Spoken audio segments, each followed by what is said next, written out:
Chapter 459. The next morning. The people of Chang and city woke up early again. At this time, Zhang Feng and the others were sleeping soundly in the tavern. Zhang Sun was even holding a deck of poker cards and yelling something in his sleep. The floor of the tavern was unsightly. Vomit, barbecued bamboo skewers, countless bamboo tubes, and so on. The group of rich second generations were lying on the ground or lying on the table.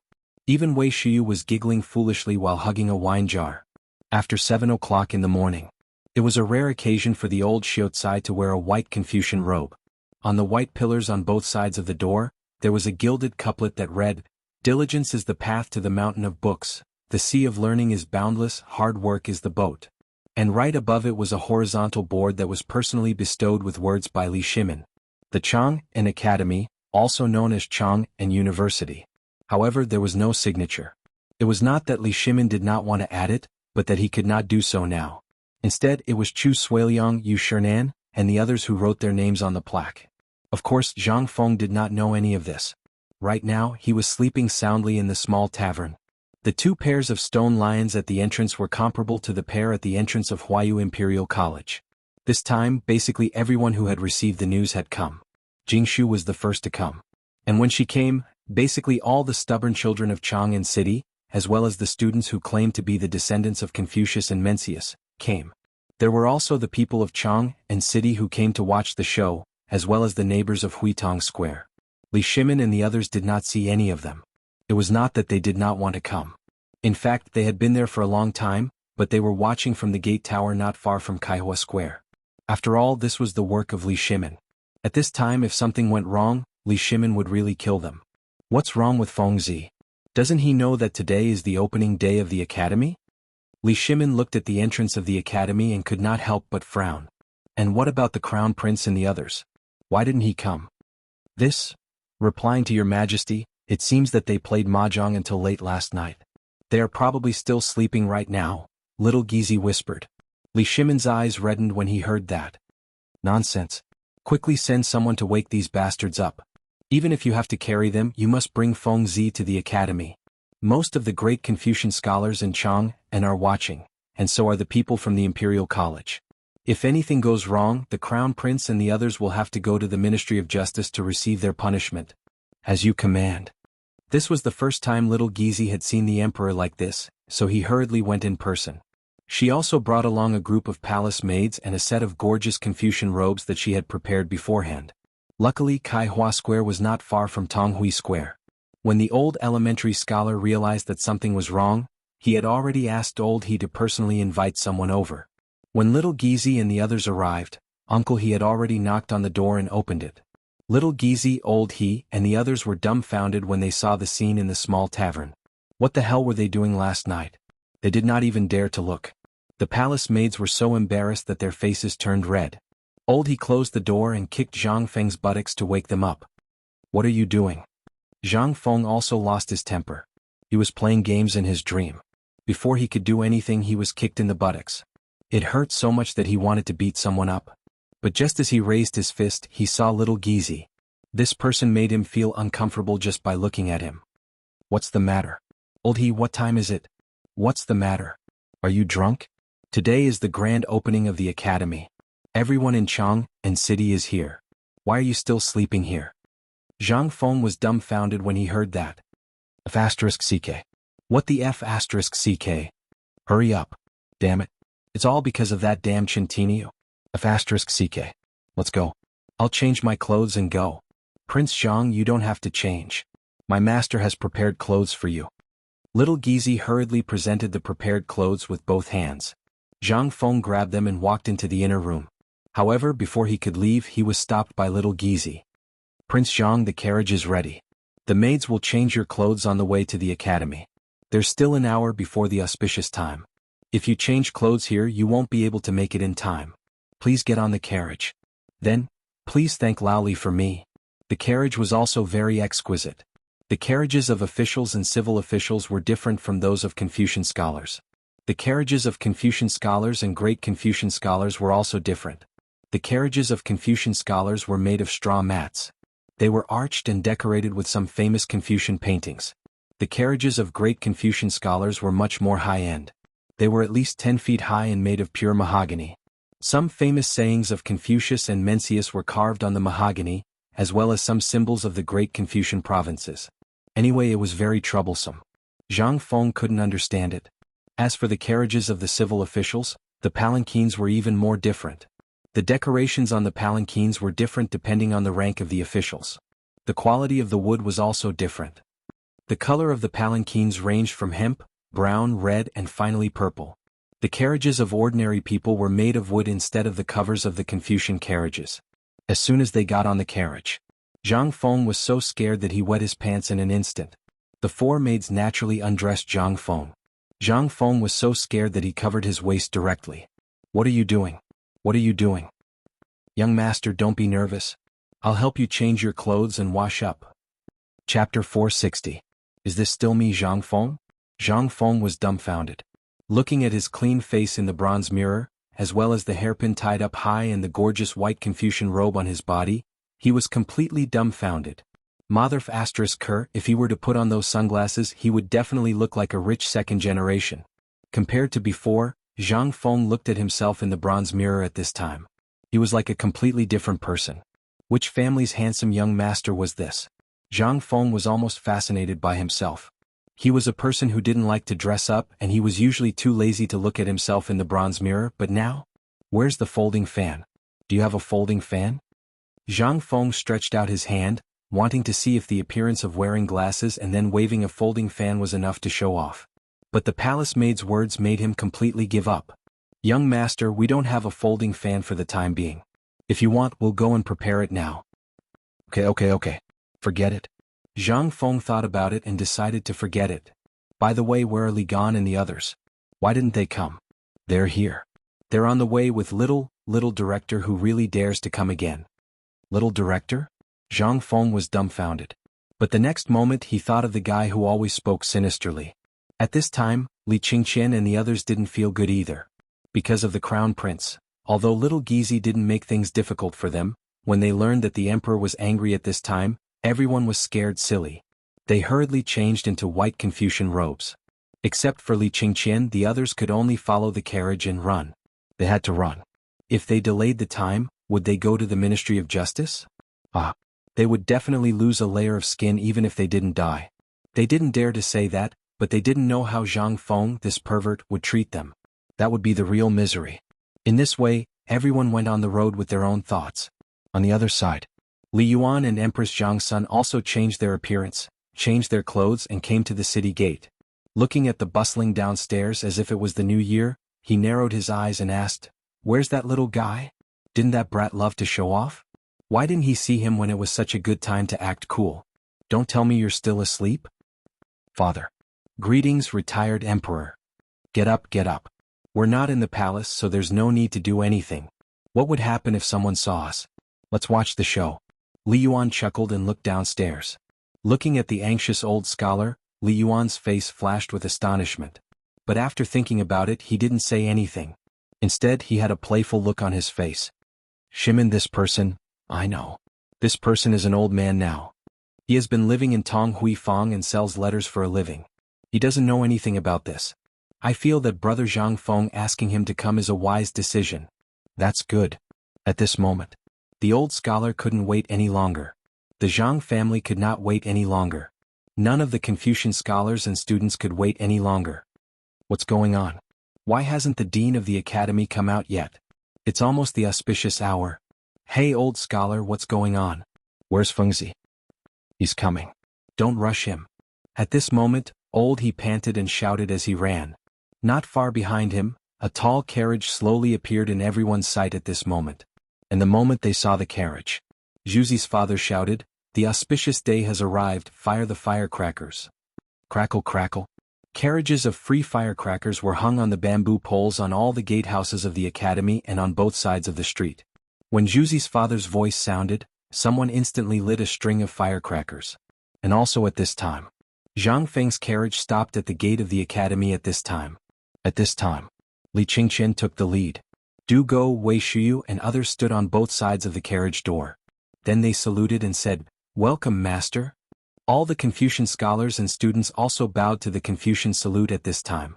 Although they had never seen this person, the person who could open an academy in Chang and city must be a great Confucian scholar. As long as he was a great Confucian scholar, even ordinary officials had to salute when they saw him. Welcome, master. Welcome, master, to get off the carriage and teach us. After 3 times, the palace maid in the carriage lifted the curtain and motioned Zhang Feng to get off the carriage. Looking at the dense crowd outside the carriage as well as the people in Confucian robes standing in front of everyone at this time, Zhang Feng was really a little excited. Not excited, but terrified. Why the hell are all of them here? He originally thought that this matter was just a formality, and then a few words of pretentiousness would be enough. However, after seeing these Confucian scholars, he instantly thought of something that the old scholar had said in the tavern when he had nothing to do. They wanted to open an academy. Unless it was a great Confucian scholar who was famous in the Tang Dynasty, countless Confucian scholars would come to challenge him. It was like fighting in the ring. Damn it, even the old scholar was no longer sloppy and sloppy today. Instead, he was wearing the robes of a great scholar. What's going on? Damn it, old scholar, what's going on? The old scholar's face was solemn as he bowed to Zhang Feng in a Confucian manner. Then he said, Scholar Zhang Feng, everything in the academy is ready. I would like to invite you to pay your respects to Confucius and Mencius and announce the handover. Chapter 461. Zhang Feng was speechless. This was really so troublesome. But at this moment, a Confucian scholar in the crowd suddenly shouted to stop. Wait. A middle-aged Confucian scholar in his 40s wearing a white robe embroidered with golden edges and green bamboo leaves stepped forward and saluted Zhang Feng. Then he bowed like the old scholar and said, I have long heard that there is a great Confucian scholar hidden in Tonghui Lane, a great Confucian scholar from the previous dynasty. I am here to greet you, sir. At this moment, the scene was completely silent. This was a matter between scholars. No matter how capable they were, they had no right to interfere. If anyone dared to say a word at this time, the yamen runner behind the crowd would come forward to teach him a lesson. The old scholar saluted with his fists without changing his expression. May I ask what is the matter? Why did you interrupt the worship of Confucius and Meng for no reason? I am puzzled. I believe that every Confucian scholar here is puzzled. This young man looks to be in his 20s, but why is he wearing the robe of a great Confucian scholar? If you were to open an academy, I would have nothing to say. But this young man, I cannot do that. First, you have to explain the origin of this robe. Then, you have to explain why he is riding the carriage of a great Confucian scholar and opening an academy. Otherwise, I believe that all the scholars in the world will not let this matter rest. Ha! He was here to cause trouble. Zhang Feng finally understood. The old scholar then said in a low voice, This is the normal process and it is also essential. You just need to do it your own way. You just need to fight with them and make them believe in your ability. I heard from the people of Du Xing that when you enter, there will be a great scholar coming to testify for you, so don't be afraid. Zhang Feng heard this and calmed down instantly. That's right. This matter was done by Lao Li, and he had not seen Lao Li and the others until now. Perhaps they had gone to do this. Moreover, this was 2F** King boring, wasn't it? Lao Tzu opening an academy had nothing to do with you. If you have the ability, why don't you open one too? Sir, may I know your name? I'm Zhang Feng. Why have I never heard of your name in Chang'an City? The middle-aged scholar stroked his beard, glanced at Zhang Feng and said, My surname is Sun and I am from Jade Mountain. Outside people call me Mr. Jade Mountain. I wonder if little friend Zhang Feng has a name? Names are decided by the parents. How can they be changed? My name is Zhang Feng. The neighbors of Tonghui Lane call me Feng Zi. That's all. Ha, good. But that's only because you have a sharp tongue. Do you have any works that can be handed down from generation to generation? Or perhaps something that has been approved by all the Confucians? If you do, who can prove it? Zhang Feng thought for a moment. There really wasn't any. Other than giving some calligraphy to Lao Li and the others, he really didn't have anything to do. Zhang Feng could not help but feel that he had suffered a great loss. If he had known earlier, he would have left all those things behind and pretended to read them aloud. Wouldn't that be better? Sir, I have something to say.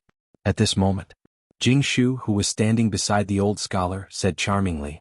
Sun Yushan heard this and hurriedly cupped his fist. Jing Shu did not have any title, but who in Chang and city didn't know her? Who didn't know her? Jing Shu's zither song that no one could understand made all the Confucians in the world scratch their heads. But why did she come here today? Could it be the one who broke her zither song was this guy? How could it be?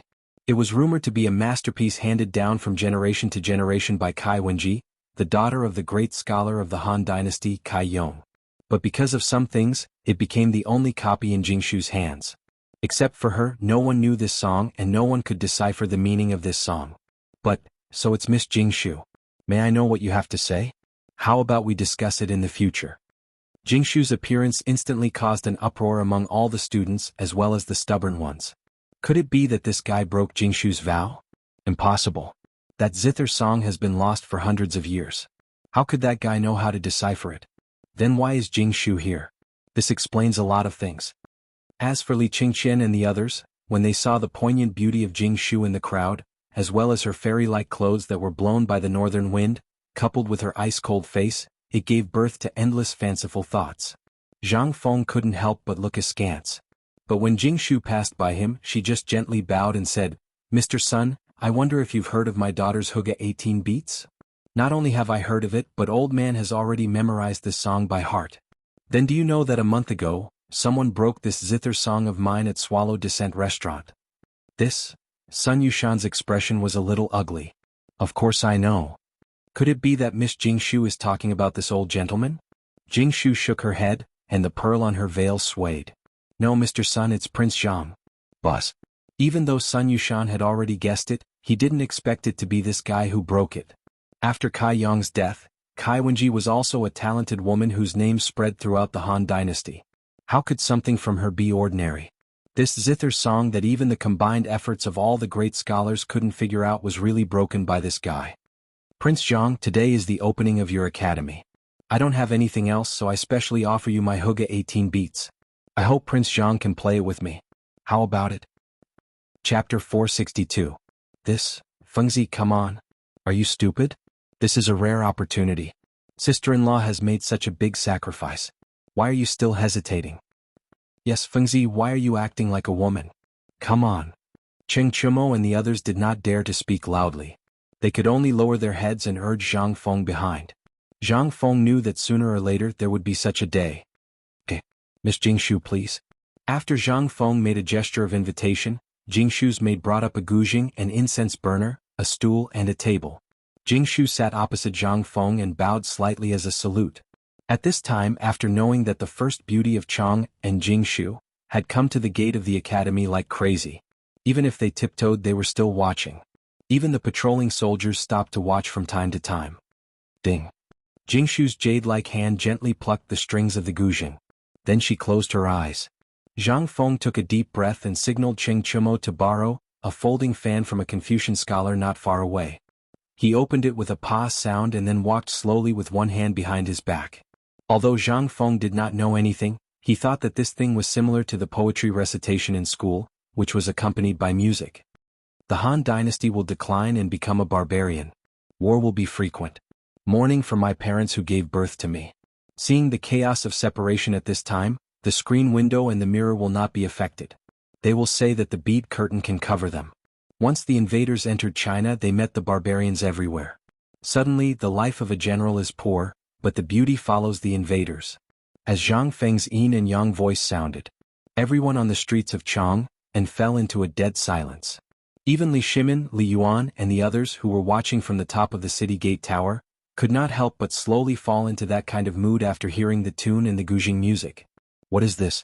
This was the complete version of Hygge's 18 beats, the complete version of Hygge's 18 beats created by Kai Wenji. As the 18 songs were slowly played, everyone finally thought of a fact. Zhang Feng might really be the person who solved the 18 beats of Hygge. Otherwise, why would Jingshu come here? Would he be willing to lower himself to support Zhang Feng? Who is he? At this time, all the students and Confucians felt a chill in their hearts. Who didn't like beauties?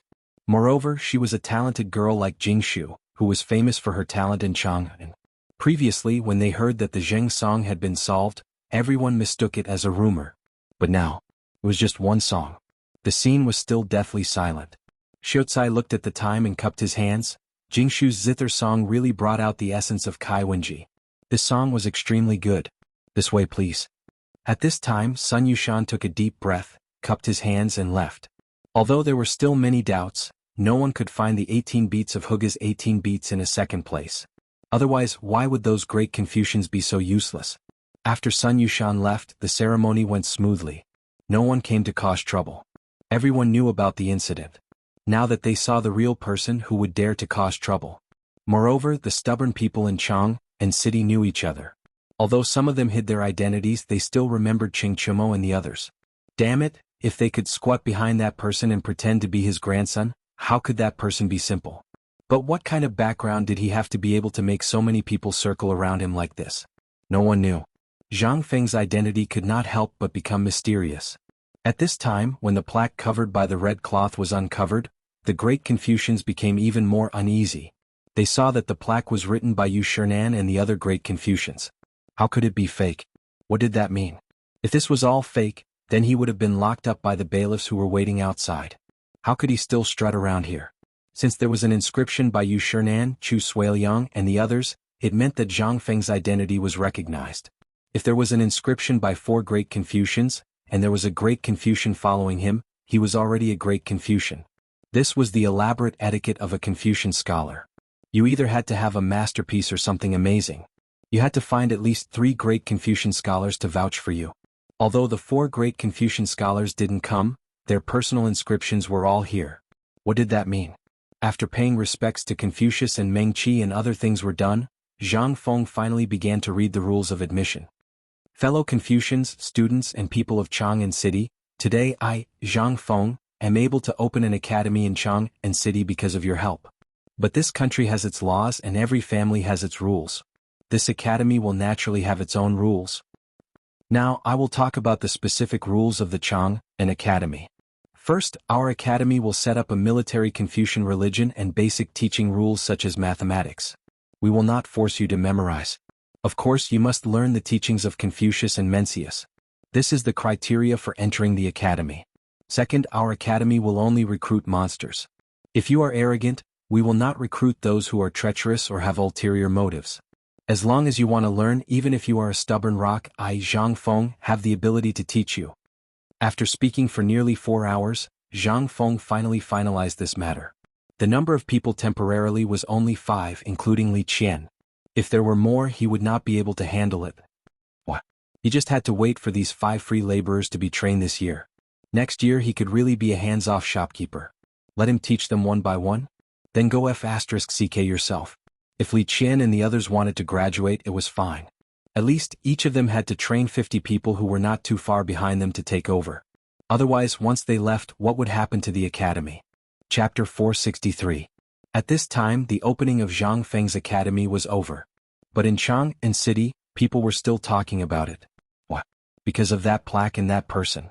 And that weird teaching philosophy that was completely different from the Imperial College and other academies? And more importantly, this guy only recruited 5 people this year? What kind of rule was that? Obviously, he left a fat job waiting for people to come and take advantage of it. Was this something a great scholar could do? But fortunately, everyone could be sure of one thing. This academy would basically be managed by the old scholar in the future. That was enough. Although not many people knew about Zhang Feng in Chang and City, there were still people who knew about him. However, the old Shuotsai was different. He was also famous in Chang and City. Although Zhang Feng looked and his teaching philosophy was somewhat unreliable, this kind of person could still trust the old scholar. On top of the city gate, Li Yuan looked at the slowly dispersing crowd and chuckled as he said, "This brat is really unexpected. By the way, Shimin, whose idea was it to open an academy? I don't think this is Zhang Feng's idea. This is my idea." Li Yuan suddenly understood. He laughed and said, "Let's go. Now that everyone is gone, let's go to the academy and let this guy make a real barbecue for me. This half-baked barbecue is making me angry." Yes. What could they say? At this time they could only follow behind Li Yuan. And the Imperial Guards and the Jinwu Guards were all scattered at this moment. Those irrelevant people were basically cleared out of the area of Kaihua Square. Only the people who lived here for a long time and the vendors made sure that no one knew the emperor and the others did they stop. As for the old scholar, just now he went out with several great scholars. No one knew what he was doing. This way he could avoid bumping into Li Yuan. After all, if Li Yuan could know him, the old scholar would definitely know Li Yuan too. When Li Yuan and others walked into the academy, they happened to see Zhang Feng instructing the crown prince and others to do work. This scene made Qing Yaojin and the others behind Li Yuan and Li Shimin involuntarily drop their eyeballs to the ground. Li Chengqian was holding a broom and sweeping the fallen leaves on the ground of the academy with all his might. Du Go was pulling weeds with his bare hands. Wei Shiyu was cleaning the things on the roof tiles. Basically, it wouldn't be an exaggeration to say that she was flipping the roof.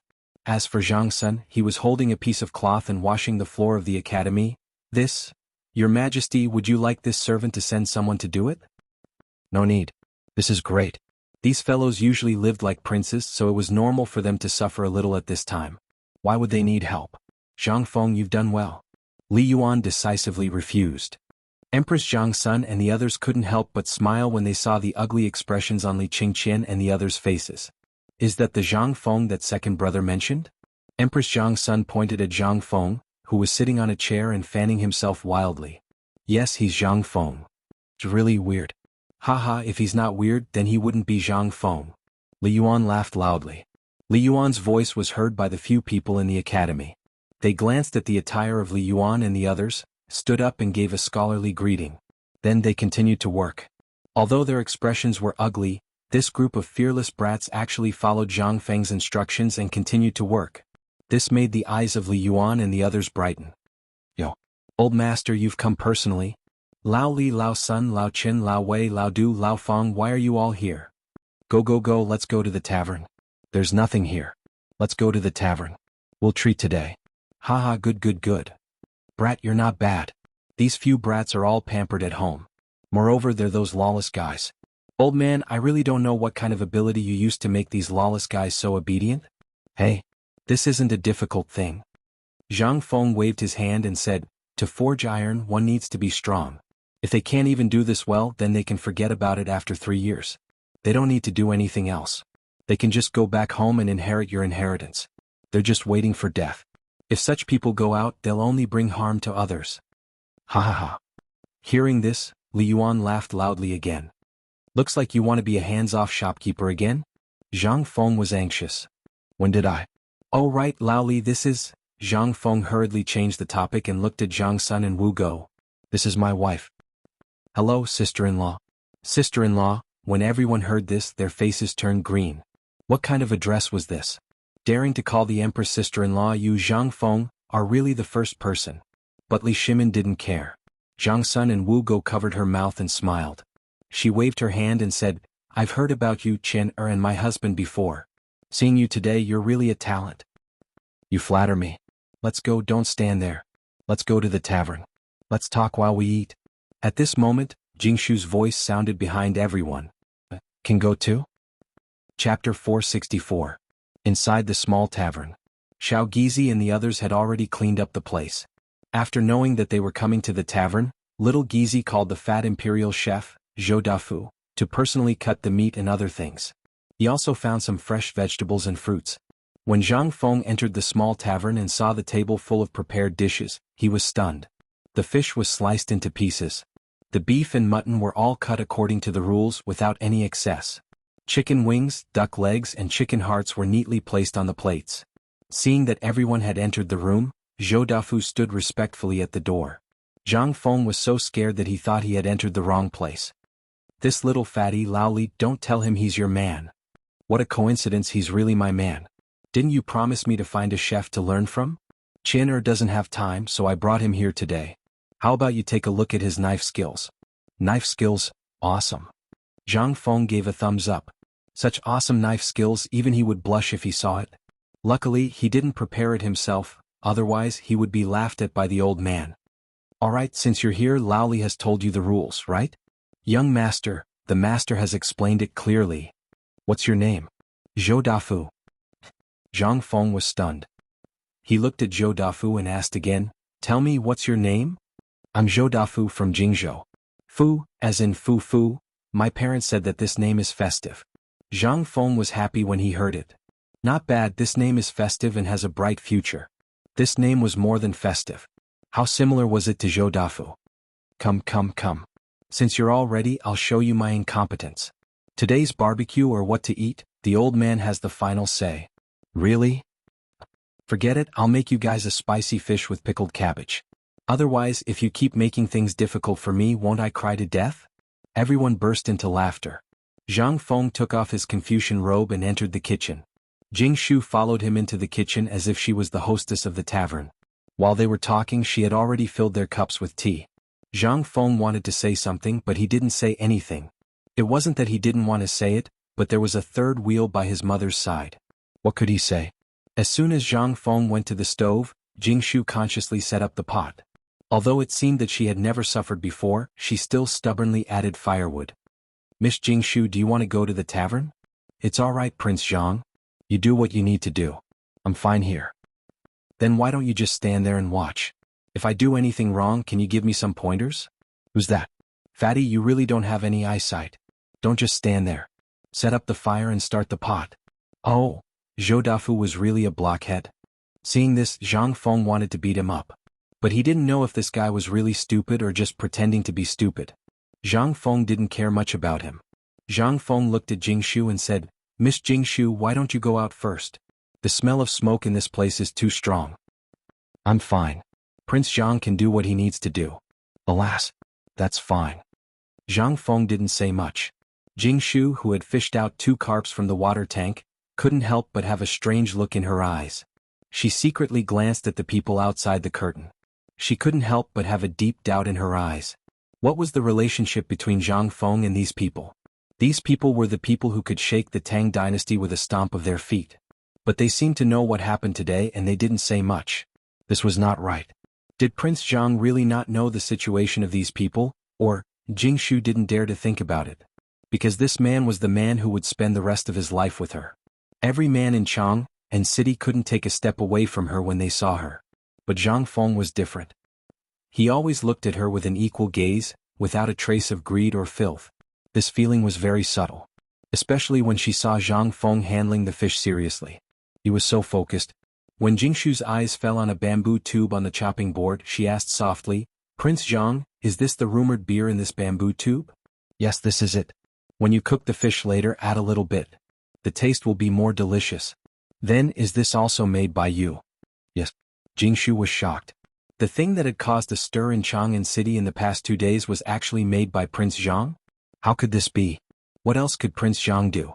Why could he write poems and songs, and why could he do it so leisurely in the kitchen, which belonged to inferior people and women? And this kind of God's nectar beer was also made by him? Needless to say, the neatly arranged dishes and meat skewers in the pub as well as the stove, meant that the barbecue was also made by him? God. Was Prince Zhang an immortal? Why did he know everything? Was he really a husband that God took pity on me and gave me? Chapter 465. A moment later. The fresh, numb and sour smell of pickled vegetables drizzled with hot oil and pepper filled the inside and outside of the tavern. At this time in the tavern, Li Shimin and others also stopped talking. Everyone's eyes were staring at the back kitchen of the tavern. Second brother, why don't you make the decision to betroth Miss Jingshu to Zhang Feng? This kid doesn't have a woman by his side. It's always inappropriate. And now Miss Jingshu has admitted that matter in front of so many people. It's equivalent to Miss Jingshu cutting off her own way out. I can't make the decision on this matter. Li Shimin smiled bitterly. If he could make the decision, he would have said it long ago. Why wait until now? But he didn't dare to interfere too much in this marriage. After all, this was Zhang Feng's own business. Old man, look, this matter really has to be said now. It's hard for you to say it later. I'll say it. Li Yuan also heard the words of Li Shimin and his wife. He said while shaking the fan that Zhang Feng took from the Confucian scholar. What are you talking about? Old master, what do you want to say? At this time, Jingshu opened the door curtain. Zhang Feng came out with a large wooden basin of pickled fish. In an instant, everyone's eyes fell on the basin of fish, and their faces were strange. Kid, don't you know that carp is not allowed to be eaten in Chang'an City? Li Yuan smiled playfully. Damn, old master, there are only a few of you here. I even guard against you. What's more, this fish is so king fat. Apart from this thing in this river, where else can other fish survive? If you don't eat it, keep it for yourself. This carp has violated the taboo with the royal family. Don't you know? I know. That's why you guys are so lucky. Since when have I ever let anyone else eat it? They don't deserve it. Ah, you kid. Li Yuan shook his head. He didn't say anything else. Only then did everyone feel relieved. Come. There's also this plate of spicy fish. Try it. It's delicious. When Li Yuan heard that, his eyes instantly lit up and he called out to everyone, Come, all don't be courteous. All eat together. Only like this is like a family. Qing Yaojin and the others looked at each other and finally looked at Li Shimin. Li Shimin nodded. Only then did everyone dare to sit beside Li Yuan and Li Shimin. Zhang Feng didn't stand on ceremony. He put the two tables together and sat beside Qing Yaojin. Qing Yaojin glared at him. Where are you going to sit? Zhang Feng shrunk his neck. Only then did he sit beside Li Yuan. He really didn't want to sit beside this old man. He always felt that sitting here was like sitting on pins and needles. Not to mention that Jingshu was on the left. Forget it, let's leave it to the heavens. Zhang Feng brought 3 jars of white wine and a large barrel of beer. Come, let's drink whatever we want. We have enough alcohol today. Fengzi, this fish of yours, can you teach him? This fish tastes really good. Zhang Sun tasted a mouthful and asked. Zhang Feng glanced at Zhou Dafu, who stood behind him like a wooden stake, and said, How much did you learn just now? Oh, I was tending to the fire just now, didn't look. Oh, sister-in-law, he said he learned it. Don't play dumb with me. The chopsticks in Li Yuan's hand knocked on Zhang Feng's head. He glared at Zhang Feng and said, Such a good thing you're willing to eat it alone? Aren't I sharing it with you guys? Zhang Feng said aggrievedly. Then this is how you share it? Teach him tomorrow or else old man will teach you. Zhang Feng's face instantly collapsed. Everyone wanted to laugh. Zhang Feng, who was lawless in front of everyone, became like a cat in the hands of the retired emperor. By the way, Fengzi, what are you going to do about the school? Now that the barbecue and beer matter has been done, do you have time? The school will be handed over to the old scholar. Didn't we agree before? Li Shimin's expression froze. Then you, Zhang Feng said while eating the fish, that fine salt and the matter of Jinla as well as the locusts and the bone-strengthening powder, which one of them have I worried about?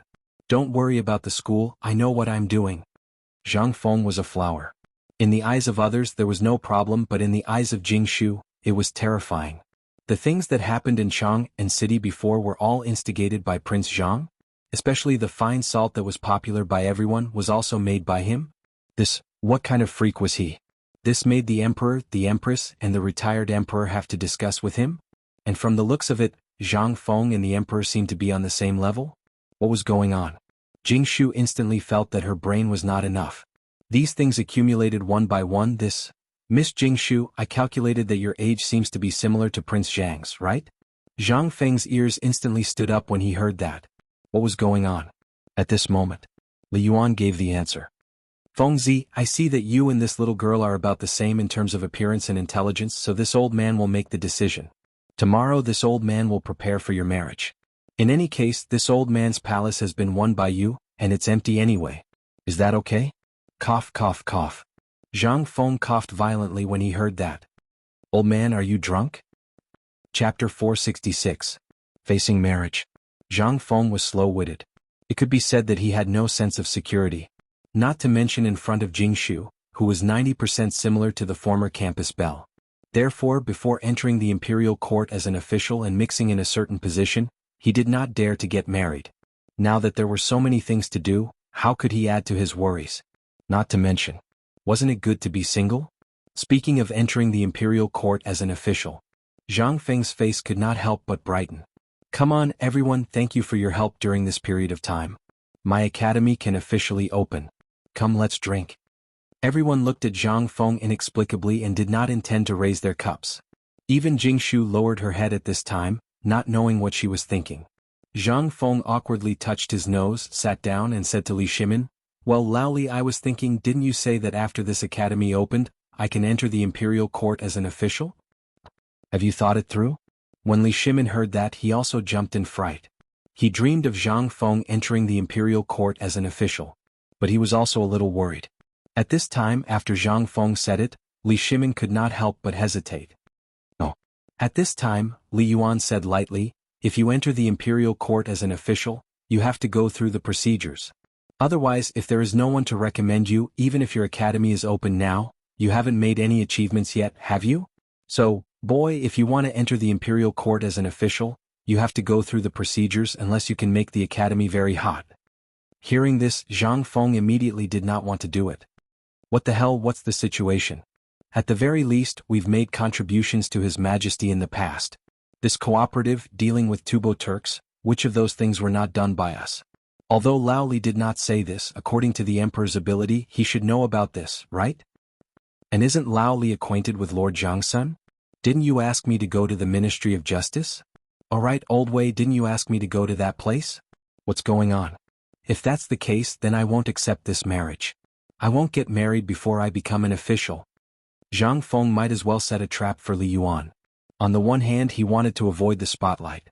He didn't want to bring up the topic of marriage so early in a system that he really didn't like. He didn't know when this broken system would be activated. If he continued to wait like this, he might not even be able to wait until his hair turned white. If he could give it a try, he would first become an official and wait for the system to give it a try. If it didn't work, he could just resign. Furthermore, what he was about to do next was something he would never do without a strong relationship. However, when he heard that he had to take part in the imperial examination to become an official, he couldn't help but feel disappointed. Although this thing wasn't urgent, if he could enter it in advance, it would be better for his business and the school to do well. After all, this thing was his foundation. Without this thing as a cornerstone, how could he establish himself in the imperial court in the future? Fengzi, I know you don't want to get married so early, but have you thought about it? Today Miss Jingshu can come, which means that she has broken ties with the aristocrats in Chang, and as well as everyone else. If you let her go back, how will she face others? This. Zhang Feng really didn't think of this. However, when he thought of that F*King agreement, he wanted to beat Qintinyu up. If it wasn't for that bastard, how could he have accidentally cracked Jingshu's 18 strokes of Huga and broken her oath? If only he knew this at that time, that F*Ker would have deciphered that thing. But now it was all over. Zhang Feng looked at Jingshu and felt a headache coming on. That Lao Li, is there really no chance of entering the imperial court? Li Shimin smiled and shook his head. Although he only needed to nod, it was enough. However, at this time what Zhang Feng showed really shocked him. He didn't know where Zhang Feng's limit was, so he shook his head and said, "No, because of this and the academy, Lord Zhangsun and the Imperial College fell out, and this matter also reached the Emperor's ears. Although it's a good thing to abolish the academy, this is after all a backdoor. Now the Emperor has blocked all backdoors, so Fengzi, with your ability, that little imperial examination won't be difficult for you." Zhangsun Wuji took the opportunity to raise the bamboo tube and said, "Come, let's have a drink." He drank a mouthful of wine. Zhangsun Wuji then said, "Fengzi, I know what you're thinking. With your ability, it's obvious to all of us. And there are still 3 months to the imperial examination. If you can make the academy vivid in these 3 months, it will naturally attract the attention of the people in the imperial college. At that time we can let you in through the back door, right? And with your ability, are you afraid of that thing?" Zhang Feng was really suffering, but he couldn't say it out loud. He knew his own situation. He knew what he was capable of. However, wasn't it just an imperial examination? Was it that difficult? At that time, Lao Tzu's poem would shock the whole world. Thinking of this, Zhang Feng was not so depressed. "Well, Jingshu, for the time being, you don't have to go back to Yanlai restaurant. For the time being, you can stay in the academy and help the old Shotsai.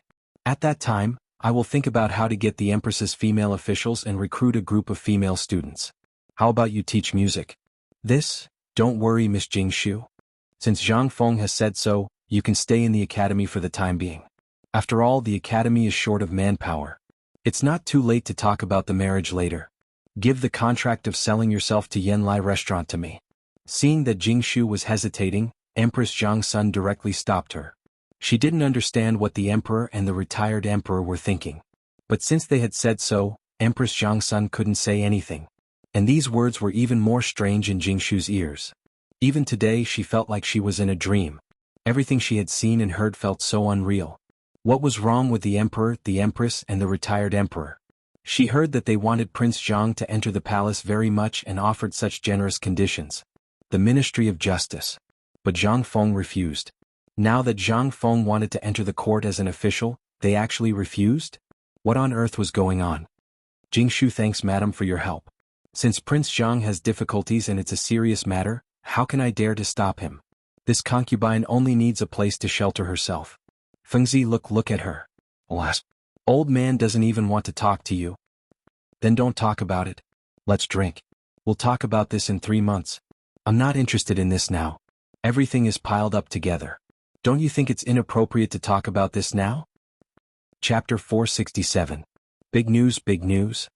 Inside the Chang'an Academy. Wei Shuyu rushed into the academy. Li Qingqian and the others were so tired that they were panting. They sat on the floor and asked, "What's the matter? Didn't you go to ask about our food, you little bastard? What are you doing? Do you even need to ask?" Ouch. Cheng Chumo and the others also threw the things in their hands and lay on the floor, groaning. When had this group of second generations ever done something like this? Now that Zhang Feng had done this, they were so tired that their bodies ached. "Hey idiot, did you go to the tavern? Did you bring wine? Come, give it to me to quench my thirst." Cheng Chumo propped himself against the ground and leaned against the stone steps. "Oh, you're still in the mood to drink at this time? Do you know that something big has happened?" Wei Shiyu didn't care about anything else. She fetched a bucket of water from the well and poured it over her head. Only then did she feel much better. "Let me tell you. Guess what I heard outside just now?" "What?" "If you have something to say, hurry up and say it. Otherwise Lao Tzu will beat you up." Cheng Chumo couldn't wait any longer. "I don't know what was wrong with Fengzi just now. He wants to marry a wife. Damn it, he actually wants to enter the imperial court and become an official now." "What? What did you say? F***ck, am I dreaming?" The masters were completely dumbfounded.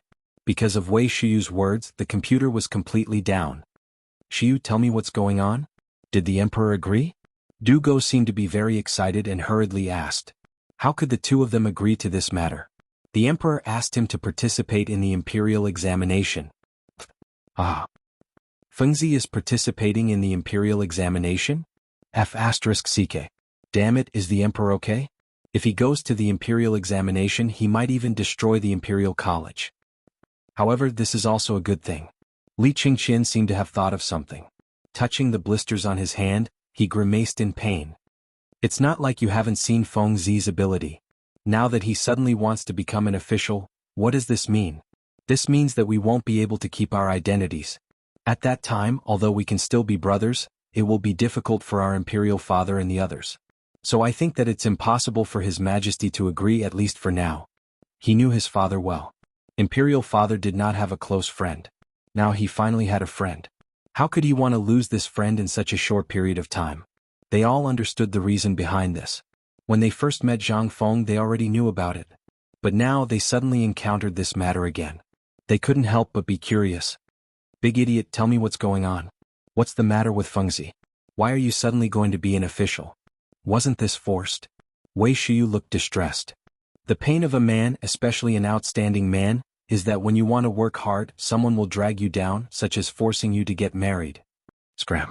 F***ck. Shut up. Seeing Wei Shiyu sigh, they couldn't help but take off their shoes and hit him. "You're already a concubine of the third family. How dare you say this? Who the hell are you talking about, brat?" F***ck beat him, brothers. As the few of them spoke, they swarmed over and violently beat Wei Shiyu up. The black-bellied Dugo actually took a tree branch and took off Wei Shiyu's boots and stabbed the soles of his feet, instantly making Wei Shiyu furious. In turn, he beat Dugo. After a while, they lay on the ground with bruises on their faces, gasping for breath. "Brothers, we have to do something. With Feng Zi's ability, if he gets involved in the vortex of the imperial court too early, it will do him no good. So we have to do something. Although the forced marriage is the key, let's go to the Zhang family." After hearing Li Qingqian's words, Wei Shiyu smiled slyly. "There's no need to talk about Jingshu. She'll probably come to the academy tomorrow to report. From now on we'll have more energy to work. Although there's no wine to listen to free zither music, these days are really like immortals." F***ck. That's true. But, don't you think the emperor wants to find someone to keep an eye on us? Based on Feng Zi's character, he'll definitely be a hands-off boss. He's been fishing and drying nets every 2 to 3 days, and the old scholar can't do anything to us. If Jingshu comes and she knows our background when the emperor asks about her. The most important thing is, Jingshu is Feng Zi's wife. Our hard days are coming. Zhang Sun Chong let out a long sigh, instantly waking everyone up from their sweet dreams. He had originally thought that this was going to be a wonderful thing. What the hell was going on? How did it end up like this? They had just sent away a fierce tiger, and now they were welcomed by a wolf? No, we have to think of something or we're really dead. What idea do you have? Everyone, I have an idea. Do you want to hear it? Chapter 468. If you have something to say, say it. Dugo patted the mud off his body and walked a few rounds in the courtyard. This Jingshu girl is good at zither, chess, calligraphy, and painting. She's even better at the Empress's daughter. If we get Qingqian's sister here for him to teach and then with the daughters of high officials and noble families? No. What kind of rotten idea is this? If there are too many people, our identities will definitely be exposed. This rotten idea won't work. Then, why don't we go and recruit people? If that was the case, wouldn't it be fine if Jing Shu's name was spread out? There will be plenty of people willing to come to the academy. Well, that's feasible. Li Qingqian also felt that it made sense. This Jing Shu's identity was a bit special. He was the person that Imperial Father had personally appointed to Zhang Feng. And now he had actually stood up for Zhang Feng in front of everyone. Then Yan Lai Lu would definitely not be able to return. Now that Zhang Feng wanted to enter the imperial court as an official, then Imperial Father or Imperial Mother must have forced him. This brat was a donkey that would follow orders. The more one forced him, the more unwilling he would be. In that case, wouldn't this Jing Shu become their teacher's wife? This Jing Shu was very famous in Chang'an City. When the time came with her as a signboard, they would set up zither, chess, calligraphy and painting classes in the academy. Naturally, those shameless students would crazily come to the academy. When the time came, wouldn't the academy's reputation spread? Jing Shu would also have things to do. When the time came, her thoughts would definitely not fall on them. Thinking of this, Li Qingqian slapped his thigh. I thought of an idea. What idea? Have you thought of why Fengzi only recruited the 5 of us? They all nodded. They really did know about this. To put it bluntly, it was because they were lazy. But they couldn't help but think of something. Li Qingqian put his hands behind his head and crossed his legs. When Jing Shu comes, the academy will be lively. At that time, we don't need to say anything. We just need to spread the news that Jing Shu came to the academy. Then there will naturally be people flocking over. Now that she's not in Yan Lai Lu, this is the academy. He. The Crown Prince is indeed the Crown Prince. Once we use this trick, no one will be able to control us. Haha, as long as Zhang Feng doesn't come to the academy, we will have the final say. Alright. Don't just stand there. Get to work. Otherwise, if Fengzi comes tonight, we'll be in trouble. Sigh. He had miscalculated. If I had known that the old Xiucai and Fengzi would not be here, I would have called a few servants over. How comfortable would that be? Don't even think about it. Do you think Fengzi is so easy to fool? That guy is cunning. If he finds out, what are you guys doing? If you don't finish cleaning the academy in 2 hours, you will have a negative score today. At this moment, the old scholar's angry and cold voice sounded behind them. In an instant, the few of them were like frightened chicks, their hair standing on end. He hurriedly got up. Those who swept the floor, and those who pulled the weeds. No one dared to say anything. A negative number. That was too cruel. There was not a single day where 10 points were awarded. It was all assessed by the old scholar. At the end of every month, the person with the lowest score would be called in by their parents. If their families found out about this, then their butts would be in trouble again. The few of them could only keep their heads down and hurriedly get to work. It was not that they wanted to do it, but this thing. If they did not do it, their points would be deducted. Seeing that the few of them had started to work again, the old scholar clasped his hands behind his back and walked away. Today the old scholar was especially busy. For the sake of the academy, he had visited several great scholars in Chang'an City, specifically for the sake of the academy. Fortunately, those old fellows had bought a piece of paper.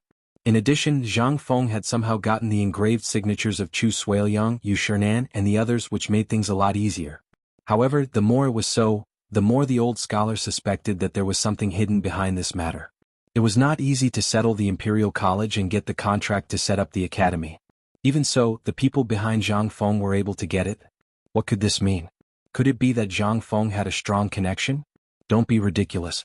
Zhang Feng had never stepped out of the house. Except for a few fair-weather friends called Lao Li, he did not know anyone in the imperial court. Otherwise, why would Zhang Feng stay in the tavern? It could only be said that Zhang Feng's friends had really put in a lot of effort this time. Otherwise, the academy would not have been able to be set up.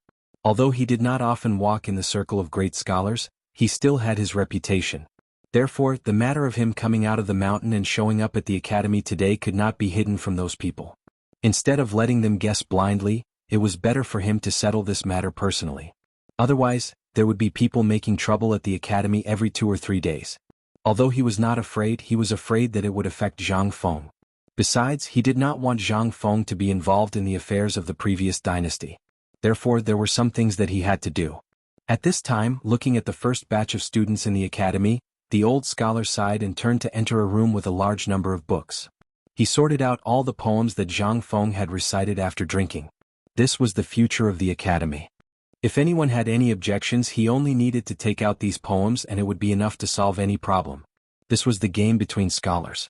If anyone had objections, come leave your poems. Chapter 469.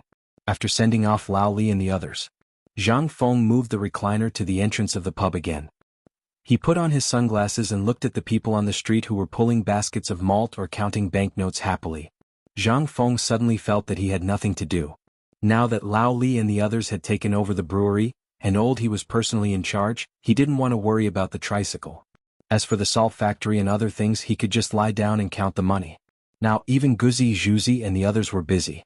They were now the right-hand men in brewing beer. Basically, when Zhang Feng brewed beer in the backyard last time, they had already learned his true skills. The cooperative had now taken root in the Tang Dynasty. The people of Chang and city also threw away the vinegar cloth and replaced it with fine salt. Zhenla seemed to have become ruthless. The poisonous salt, which was more abhorrent than mud, had now become the main export product of the Tang Dynasty. Although the price was still very low, 10 carts of poisonous salt could be exchanged for 1 cart of salt. This made the Zhenla people from top to bottom laugh crazily. And the table salt of the Tang Dynasty people, who couldn't afford it in the beginning, now only cost 2 copper coins to buy a caddy of table salt. This kind of free and easy feeling made all the people of the Tang Dynasty feel so unreal. This was all the strategy of the cooperative and Zhang Feng. The locust plague in Tubo and Tuyuhun was also completely solved, but now they encountered a serious problem, that was the shortage of food. They had to buy it from the Tang Dynasty at a high price, but now they also carried the fate of working for the Tang Dynasty.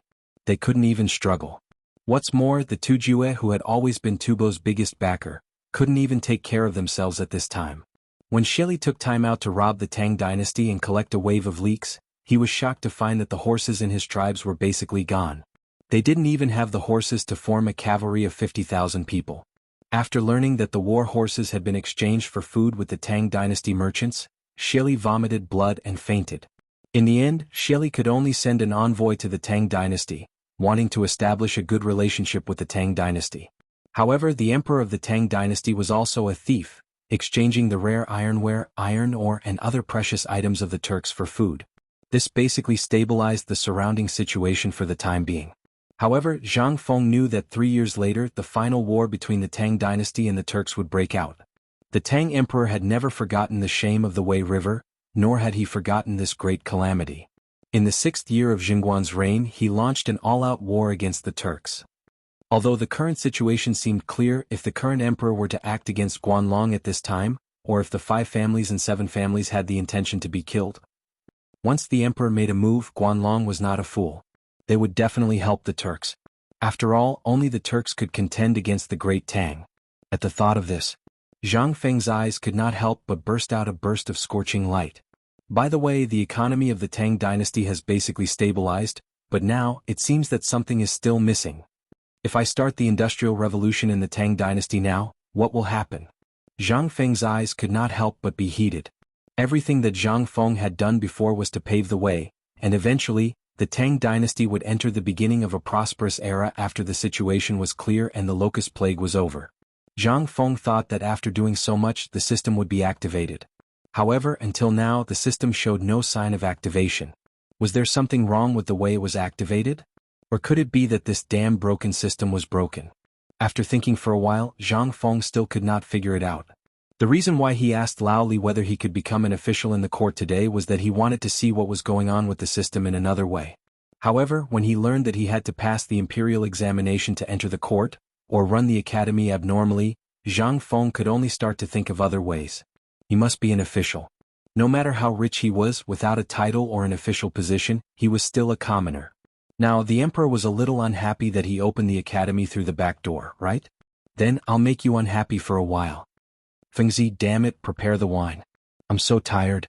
At this moment, Cheng Chumo's loud voice interrupted Zhang Feng's reminiscence. Cheng Chumo and the others were walking over here with their arms around each other's shoulders. Their blue and white Confucian robes had long been spotless. Zhang Feng glared at Cheng Chumo and the others, turned over and went back to sleep. Fengzi, what's this? Let me have a look. When Zhang Feng turned around, the sunglasses on his eyes instantly attracted the attention of a few people. At this time, Zhang Feng remembered that he was wearing sunglasses. He hurriedly took it off and put it in his arms, but he was still a step too late. Zhang Sun rushed over and snatched it away. Zhang Feng was so angry that he stomped his feet.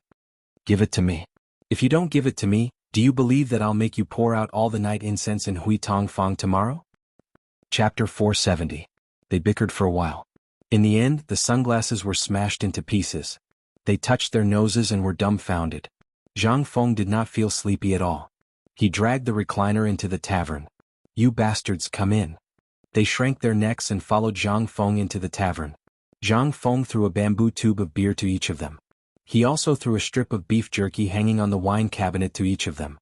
While eating, he said arrogantly, "I have something to say." "Go ahead."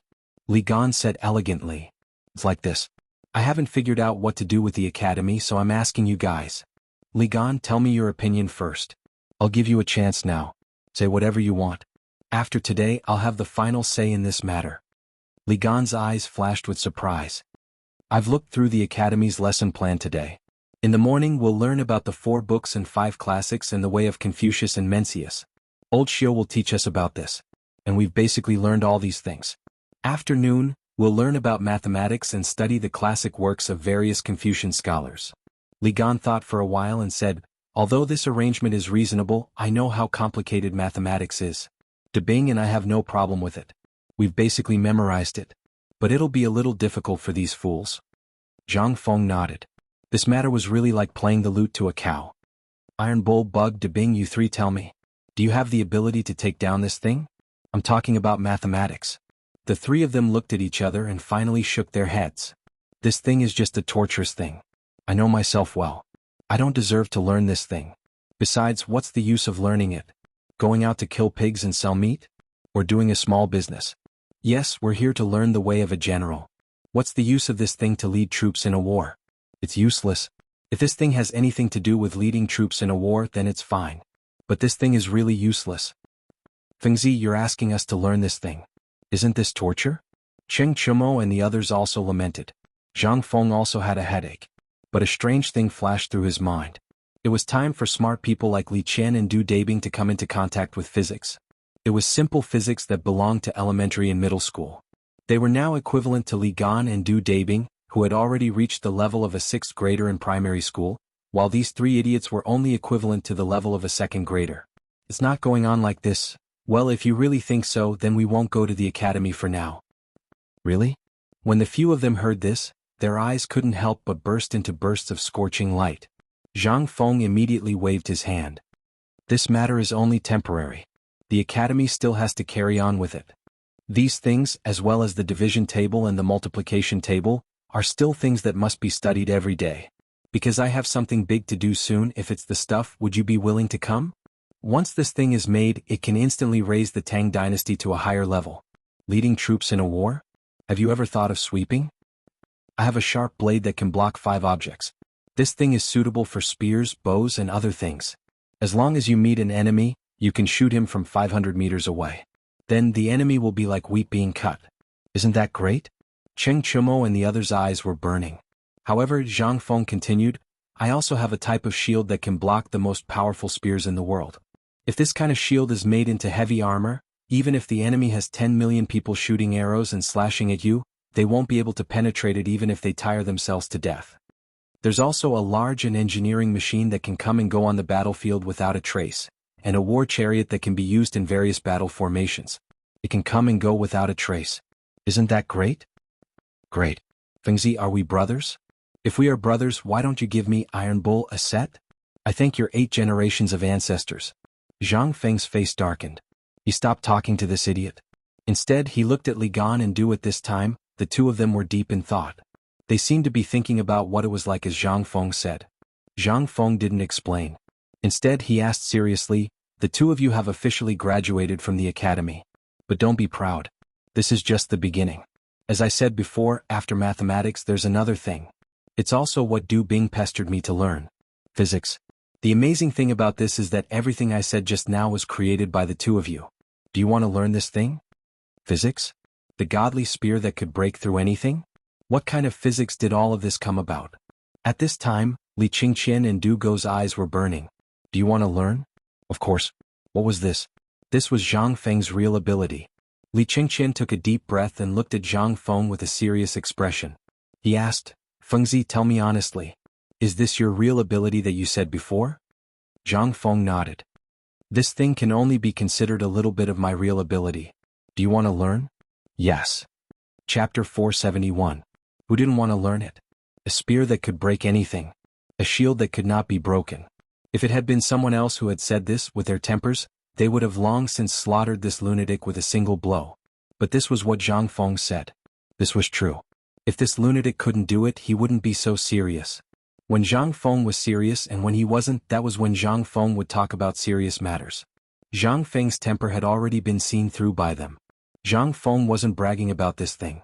This thing was the most common thing on Earth in the future. Steel. Stainless steel. Once this thing was created, would these things be a problem? They wouldn't be a problem. But these weren't what Zhang Feng really wanted to do now. What he wanted to do the most was something else. Once these people could research stainless steel and learn elementary physics, that would be the beginning of the real plan. Iron Bull, Big Idiot, Bug, do you three still want to fight the enemy with bayonets? What the F***ck? They couldn't help but be deeply shocked by what Zhang Feng described. With such a good thing, only a fool would be willing to dive in and be a target. Lao Tzu is wearing armor. Let him chop him. Isn't it better to tire him to death? When he's tired and paralyzed, Lao Tzu will chop him up. Isn't it good? This is the basic operation of a god of war. Fengzi, the three of them looked at Zhang Feng with admiration. Fengzi, once such a thing appears, it's equivalent to you creating a god for the Tang Dynasty. A god of war.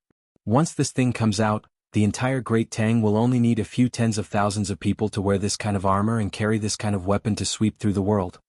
Zhang Feng smiled slightly. Then do you know how big the world is? Li Qingqian frowned and instantly thought of the world's map that his father and the Crown Prince's junior tutor Li Gang had talked about in the Imperial Study. This map was basically based on the Silk Road. In the Far East there were Ryukyu, Goguryeo and other island countries. Further east was the boundless sea. Li Qingqian couldn't help but recount according to his memory. I once heard my teacher talk about this matter. He said that if you go east, you will find Ryukyu Goguryeo, and if you go further east, you will find the boundless ocean.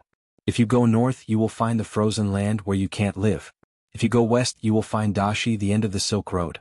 If you go south, you will find Jinla, India, and other countries. Zhang Feng nodded. That's right. That's right. But it's not the whole world. This world is very, very big. It's at the other end of the sea. If we use the best ship we have now and sail for a few months, we will arrive at a piece of land. A land where savages live and only eat raw meat and drink blood. If we cross this place and head east, we will arrive at another place. This place is an undeveloped land. If we head east, we will return to Karalu and then return. Do you know where it is? Zhang Feng said all the things he wanted to say in one breath. In an instant these guys were completely dumbfounded. The world was so big? For them, the Tang Dynasty was the biggest place. Except for the Tang Dynasty, there were Turkic countries and other countries. They had never thought that the world was so big. At this time, Zhang Feng did not know whether telling them these things at this time was good or bad for them. But now the iron-armored ships were already being built. The long journey was inevitable. Moreover, with the establishment of the Science and Technology Department, if he did not give these guys a goal, their vision would be limited and they would have no goal. This was a drawback for them. Therefore, Zhang Feng prepared to tell them the map of the world today.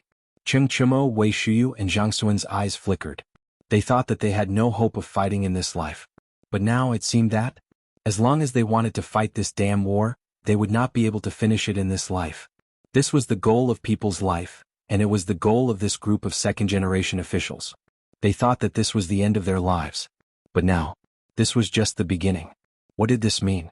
This meant that whether it was the indestructible spear or the armor and shield that Zhang Feng mentioned just now, they would be able to use it when the time came. These three Turkic farts. When the time came, their goal would be the faraway land in the east that stretched as far as the eye could see. Li Qingqian and Du Go's expressions were a bit strange. Sometimes they were excited, sometimes they were frowning and thinking. But no matter what, at this time they were deeply attracted by the things that Zhang Feng described. They believed that Zhang Feng would not be so boring as to lie to them. It was useless. Once they knew that Zhang Feng was lying to them, then wouldn't Zhang Feng be asking for trouble and get beaten up? Was this something that Zhang Feng would do? Fengzi, just say it. What do you want us to do? Li Qingqian took a deep breath and asked with a firm gaze. Yes, Fengzi, just say it. Go up a mountain of swords or down a sea of fire. Just say it. What do you want us to do? Don't beat around the bush. Just say it in front of your brothers. Okay. Zhang Feng nodded. Then I will say it directly. I want to build a scientific research institute to research things that you have never seen before. Do you dare to do it? Chapter 472. Let's do it. Whoever doesn't do it is a grandson. Also, whoever doesn't teach is a grandson. Li Qingqian and the others immediately roared with beer. They were all born under the glory of their father. They had long wanted to do something to show their father's generation their results. But everything changed after Zhang Feng appeared. His father, who had strictly ordered him to leave the palace, no longer asked about his affairs. He even encouraged him to come and find Zhang Feng. He used to despise the common people. But when he learned that the things his father made during this period were all made by Zhang Feng, Li Qingqian truly realized how powerful Zhang Feng was. And then in this small tavern he had truly witnessed Zhang Feng's terror. While chatting, Zhang Feng had managed to toy with the surrounding countries that had been troubling the great Tang. All of this was a fatal attraction to Li Qingqian. And in the future he would be the master of the Tang dynasty. For him, it was only a matter of time before he went to war with the Turks. But now, the Turks didn't even have horses. Wasn't that equivalent to a toothless tiger? What was there to fear? Thinking of this, Li Qingqian couldn't help but think of another thing. He asked, Fengzi, what exactly is the scientific research institute you mentioned? We just passed the entrance exam. Are we going to quit? If that's the case, how can we explain it to them? Who says you can't explain it to them? Let me tell you, hurry up and do this. Within 3 days, recruit 30 students for me. And they must be the best in all aspects. Isn't that enough? Besides, there is an old elementary scholar here, so nothing will go wrong. Every morning you will have to come to the academy and teach these fellows what you have learned. I am talking about mathematics as well as military training in the future. Understood. Hearing this, Li Qingqian's eyes instantly widened. Fengzi, do you mean that I have to participate in the military training too? What else? Do you think you are me? Zhang Feng angrily glared at Li Qingqian. Li Gan, I'm doing this for your own good. Learn more about this. When the time comes for the actual combat class, you'll know how useful it is. There's an actual combat class. Li Qingqian and the others exploded. Cheng Chumo and the others clenched their fists so tightly that cracking sounds could be heard. Li Qingqian and Du Go, on the other hand, had mournful faces. That's right, it's a real battle, but it won't be you guys fighting together. Instead, it'll be going to the border to kill the Turks.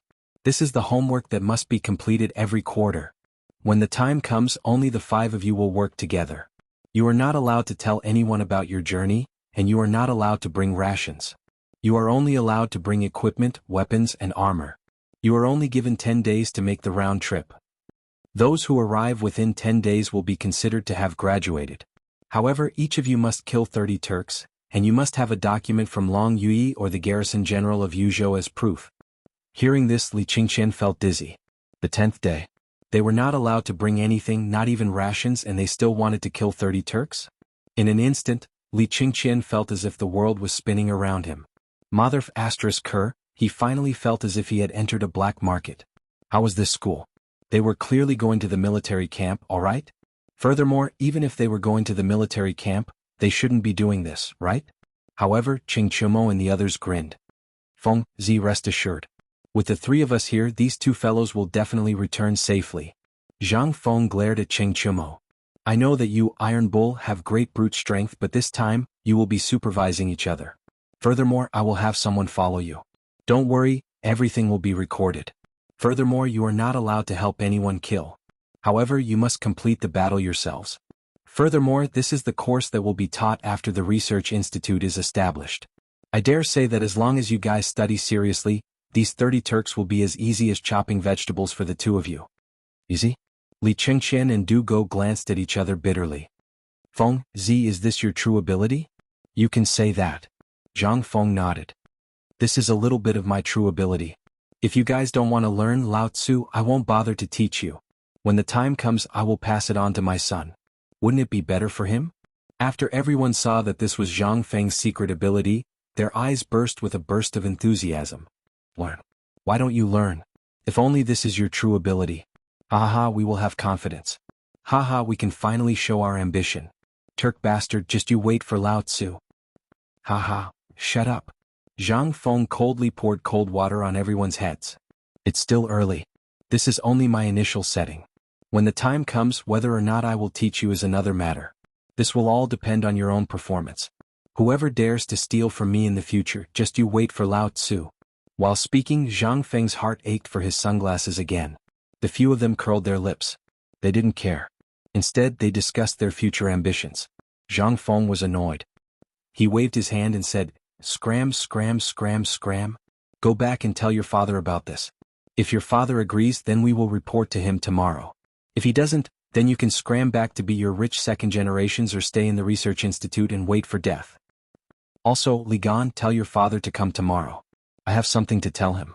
Also, I don't want a sixth person to know about the world I just mentioned. You guys understand what I mean, right?" Chapter 473. Li Qingqian and the others were very excited. But they also knew the importance and urgency of this matter. Moreover, this was a really big deal. Li Qingqian and the others dizzily left the small tavern, sat on the sedan chair, and charged into the imperial city. Along the way, the steward of the crown prince's residence personally opened the way with a token. Who dared to stop them? Running was suicidal. They sped all the way. When they were about to descend the mountain, they arrived at Li Shimin's imperial study. Coincidentally, Wei Zheng and the others were also here. It was unknown what they were discussing. Everyone had a worried look on their faces. Seeing that Li Qingqian and the others had returned and seemed to have something to report, Li Shimin asked, "What's the matter?" "Father, we have something important to report." "Oh? What kind of important matter?" Li Shimin was interested. Feng said that he wants to open a research institute. What? Li Shimin thought it was about the academy, but when he heard this term that he had never heard before, he couldn't help but be stunned. "What's the Academy of Sciences?" Wei Jing frowned and asked. "I don't know. Zhang Feng didn't mention this." "Oh, I'll say it." Seeing that Li Qingqian was gentle, Qing Chumo directly stood up and said, "Your Majesty, Father, Uncles, it's like this. Feng said that he wants to open a research institute, and it's the kind that studies the sharpest spears, swords, and arrowheads in the world. He also wants to tinker with shields and armors that can break anything. Even if he stands in the army and lets the enemy hack at it for a day, they can't see through the armor." Spears that can break anything? Shields that can't be broken? What was that? Wasn't this nonsense? How could there be such a thing in the world? But the key was that this matter was said by Zhang Feng, so there must be some truth in it. If it was said by someone else, Li Shimin would have directly given him 50 strokes. "Damn it, why didn't you say that the Sao could fly in the sky?" "Qing Chumo, let me ask you, is this really what Zhang Feng said?" "Your Majesty, it was really Zhang Feng who said that. If I lie, may the heavens strike me with lightning." Hearing Qing Chumo and the Crown Prince's words, Li Shimin couldn't help but hesitate. "Everyone, do you think this is true?" Qing Yaojin stroked his curly beard. No one knew what he was thinking, but a cold light flashed in his narrowed eyes. "Your Majesty, if this is true, then wouldn't the current situation be easily resolved?" Zhang Sun Wuji stood up to remind him. Li Shimin understood. He waved his hand and said, "You can leave first. We'll talk about it later." Li Qingqian cupped his fists and said, "Father, Fengzi asked you to find him tomorrow. He said that he has something to tell you. Besides, he wants me to recruit 30 students by tomorrow. When the time comes..." Li Qingqian gave a brief account of what had happened before he left the imperial study. "Everyone, this matter seems to be exactly what we want. Aren't all of the officials complaining that Zhang Feng isn't qualified to teach the Crown Prince? If the Crown Prince were to become the teacher of these people, would these people shut their mouths?" At this moment, Li Shimin was facing a difficult problem. During the morning court session, all of the civil and military officials were basically impeaching Zhang Feng. They said that Zhang Feng wasn't qualified to be the Crown Prince's teacher, especially the Imperial College. But now, if the Crown Prince were to teach these people personally, wouldn't they be able to shut their mouths? The Crown Prince would teach them personally, and there would be a great Confucian scholar, who was also a former official and an old scholar at the same level as Yu Shernan and the others, who would dare to say anything. Moreover, this old scholar was really capable. He could persuade all the great Confucian scholars in Chang and city in just one day. What did this mean? Although he hadn't appeared in front of the public for several years, now that he appeared in this newly opened academy, it was also a kind of guarantee. When the time came, if Yu Shernan and the others also entered the academy, then, in addition with Zhang Feng's means and the things he taught the Crown Prince and the others, if the Crown Prince and the others taught these students personally, then, Li Shimin didn't dare to think about it. When the time came, it would probably become the top academy in the Tang Dynasty. It wouldn't be an exaggeration. Your Majesty, we think that if the Crown Prince becomes the teacher of the academy, wouldn't it be better if the Crown Prince's children enter the academy? Fang Xuanling's words. In an instant, Li Shimin's eyes lit up. Fang Xianling, I agree with your words. Come, send an order to Qing Chumo Zhang Sun Chong Wei Shuyu and Yuchi Baolin and Yuchi Baoqi. By tonight, no matter what method they used, they have to gather 30 people. Sometimes, these people really needed Qing Chumo and his group of stubborn people to deal with. When Li Shimin thought of the scene tonight, he laughed and said, Dear officials, let's wait for a good show tonight. Ah. Yes, Your Majesty. Chapter 474. The sky turned dark. But the lights of Chang and city were completely lit up. And when the lights were just lit up, it was also the time when the stubborn people of Chang and city went out for activities. Qing Tiniu, the 4 demon kings, had disappeared. And they had obediently entered the academy to be obedient students. This was undoubtedly a joyous occasion for Chang and city. Now all the stubborn people had arrogantly gathered at Swallow Descent restaurant. It seemed that a certain stubborn person had directly booked the entire Swallow Descent restaurant. Although Jingshu was no longer at Swallow Descent restaurant, this still couldn't stop their excitement. After all, tonight was the day when the new 4 demon kings would be selected. The door of Swallow Descent restaurant had long been closed. Unless you were familiar or a young person, no one was allowed to enter. The 30 burly men at the door were like door gods, who dared to force their way in. Come, come, come. Let's see if your legs are sturdy or not. Inside Swallow Descent restaurant. At this moment, it was in an uproar. Large amounts of copper coins were thrown down from the upper floor as if they were free. And as the son of Zhao Yugui, the supervisor of Imperial College, Zhao Gang could be considered to be in the limelight today. At this moment he was standing in the attic on the 2nd floor, waving a folding fan and hugging Hu Ji in his arms. He couldn't help but laugh as he looked at the singers and servants fighting for the copper coins below. Where is the brothel keeper? Today bring the most expensive wine and the most beautiful girls to this young master. Tonight the entire place is on me. Alright. Young Master Zhao, you're so generous. Girls, are you all deaf? Why aren't you thanking young Master Zhao? Thank you, young Master Zhao. Surnamed Zhao, when Tiniu and the others aren't here, why do you, a monkey, dare to call yourself a king? At this moment, a gloomy voice sounded from the door. Instantly, all the clamor in Swallow Descent restaurant stopped. A youth with a gloomy appearance and a tuft of hair on his forehead was lazily looking at Zhao Gang on the 2nd floor. When Zhao Gang saw the person, he couldn't help but grin. I was wondering who it was. Isn't this that person? Right, the son of the previous imperial astronomer Go Baoming, who was killed by the Emperor Emeritus. Why didn't I see you come out when Iron Bull and the others were here? Now that Iron Bull and the others have left, you can't sit still anymore? Let me think, how long have you been holding it in? How long has it been since you slept with a girl? Under Go Zhangming's cold gaze, Zhao Gang said with an exaggerated expression, Oh, I remember now, it's been 2 months. No wonder you're here today. Men, pick 2 girls that I've used and reward them to young Master Go. Zhao Gang emphasized on the word, cowardly, and deliberately delayed it. Instantly, all the children of the officials on the 2nd floor burst into laughter. Haha, mother****. Men, I'll also give young Master Go a girl. Madam, go find a Hu Ji. How dare you? Zhao Gang, are you courting death? Go Zhangming was furious. Zhao Gang put on a fake smile and said, Who doesn't know that the selection of the 4 great demon kings is held tonight? Who do you think you are? Do you think you're qualified to come here? If your father was still here, it would be fine. But your father is dead, so you don't have a chance anymore. If it were me, I would have King found a place and hid far away. Do you still dare to stay in Chang'an City? Zhang Gang, you're going too far. You know, even if my father is gone, we're still grasshoppers on the same rope. If you dare, bang. At this moment, the door of Swallow Descent restaurant was suddenly kicked open by someone. The loud noise instantly made the Madam and Zhang Gang subordinates angry. Who has the guts to barge into Swallow Descent restaurant? Men, break his legs and throw him out of Chang'an City. Yo, Zhao Gang, mother****, I haven't seen you for a few days and you're really a monkey calling himself a king? A mocking voice slowly sounded at the door. It was hard to tell whether it was good or bad, but everyone instinctively trembled when they heard this voice. Zhao Gang and Go Zhangming trembled. They directly fell on Hu Ji beside them. Is here. That fiend is here. Everyone recognized this voice.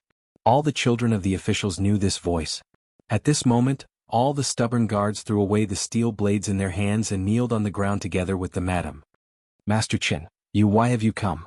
Cheng Chumo boldly brought Zhang Sun, Wei Shuyu and Yuchi Baolin, who were clenching their fists and smiling playfully, into Swallow Descent Restaurant. Especially Yuchi Baolin's iron tower-like figure, as well as his previous brutal methods. When people heard his name, they couldn't help but tremble. Grandpa Yuchi, Grandpa Wei, Grandpa Sun, why have you all come? Zhao Gang and Go Zhangming wanted to cry. For these killing gods to appear at the same time, it was definitely not a good thing. This was impossible. Qing Yaojin looked at Go Zhangming, who was squatting at his feet and holding his head. He said with disdain, "Trash like you dare to call yourselves the stubborn people of Chang'an? Moreover, the 4 great demon kings? Why don't you all take a piss and look at yourselves in the mirror?" Originally, this master had spared no effort to bring you all to a fun place, but now it seems, men, break the 3 legs of these 2 idiots and throw them to the Tenli slope. Isn't this too much? Zhang Sun frowned and reminded. They were afraid of going overboard. What are you afraid of?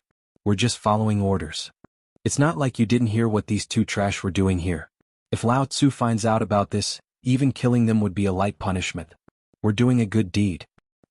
Chapter 475. When Cheng Chumo and the others left Swallow Descent Restaurant, they couldn't help but fret. Li Quan and Li Tai, who were only 6 or 7 years old, couldn't go. How old were they? However, there were only a few of them in their family, less than 20 of them. They all understood the emperor's intention. He wanted to select a few of the sons of the officials to join the team. After all, they were now part of the team. If there were any benefits, they naturally had to be shared with them. Shuyu, where do you think we're going to find them? We're still short of 9. Why don't we go to their residences?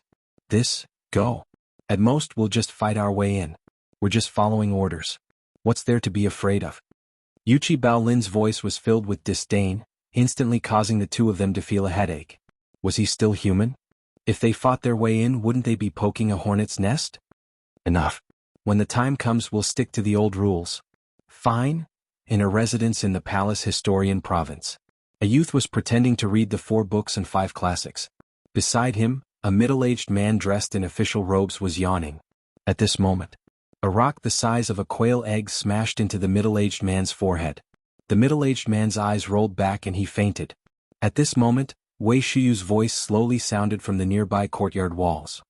Surnamed Zhou, come over quickly. Big brother will bring you to a fun place. Do you want to come?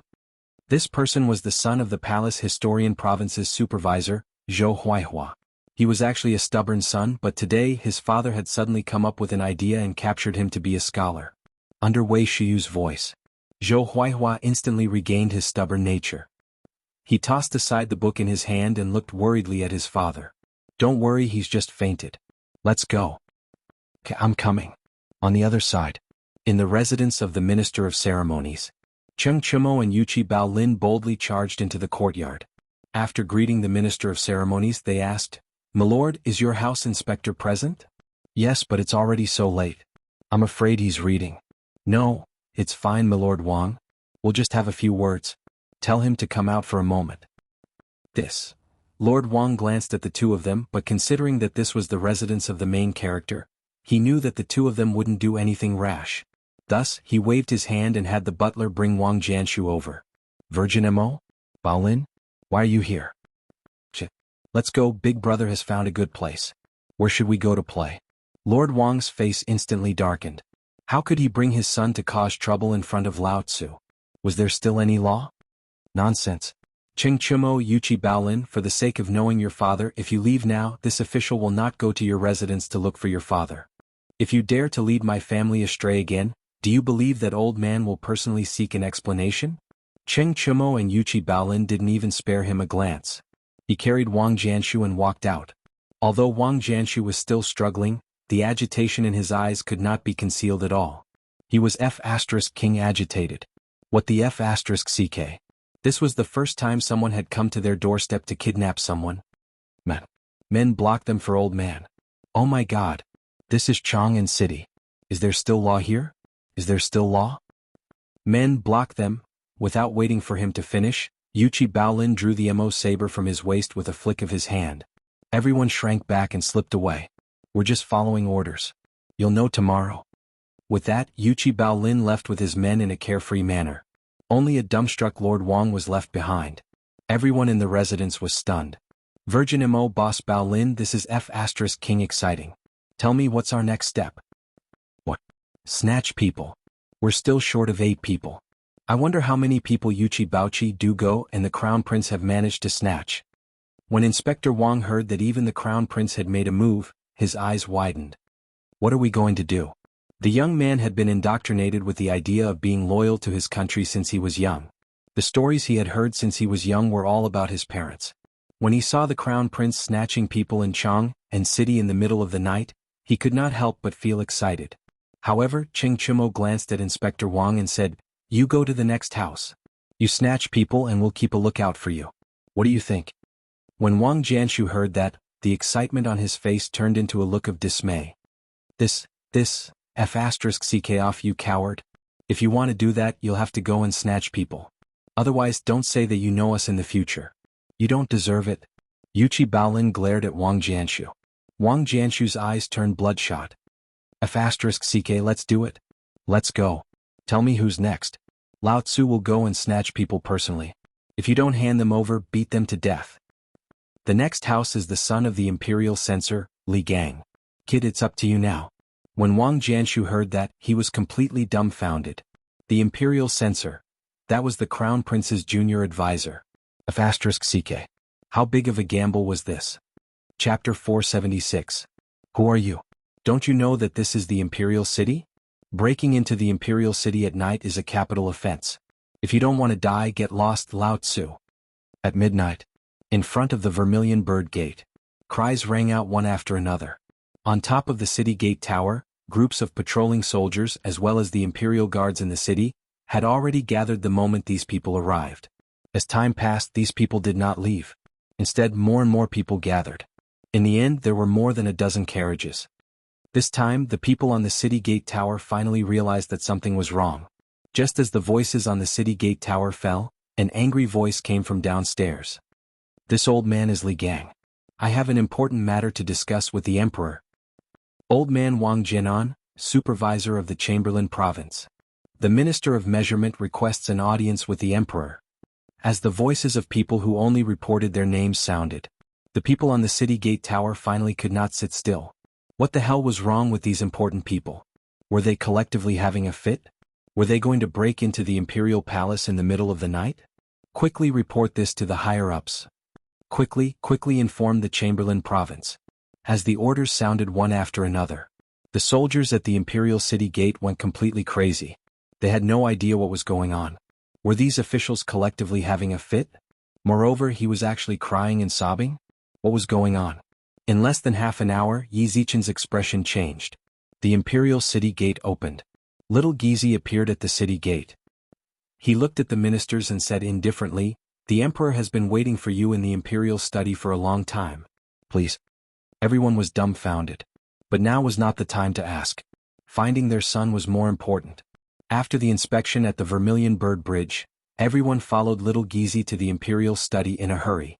In the imperial study, Li Shimin and the others were drinking tea and chatting.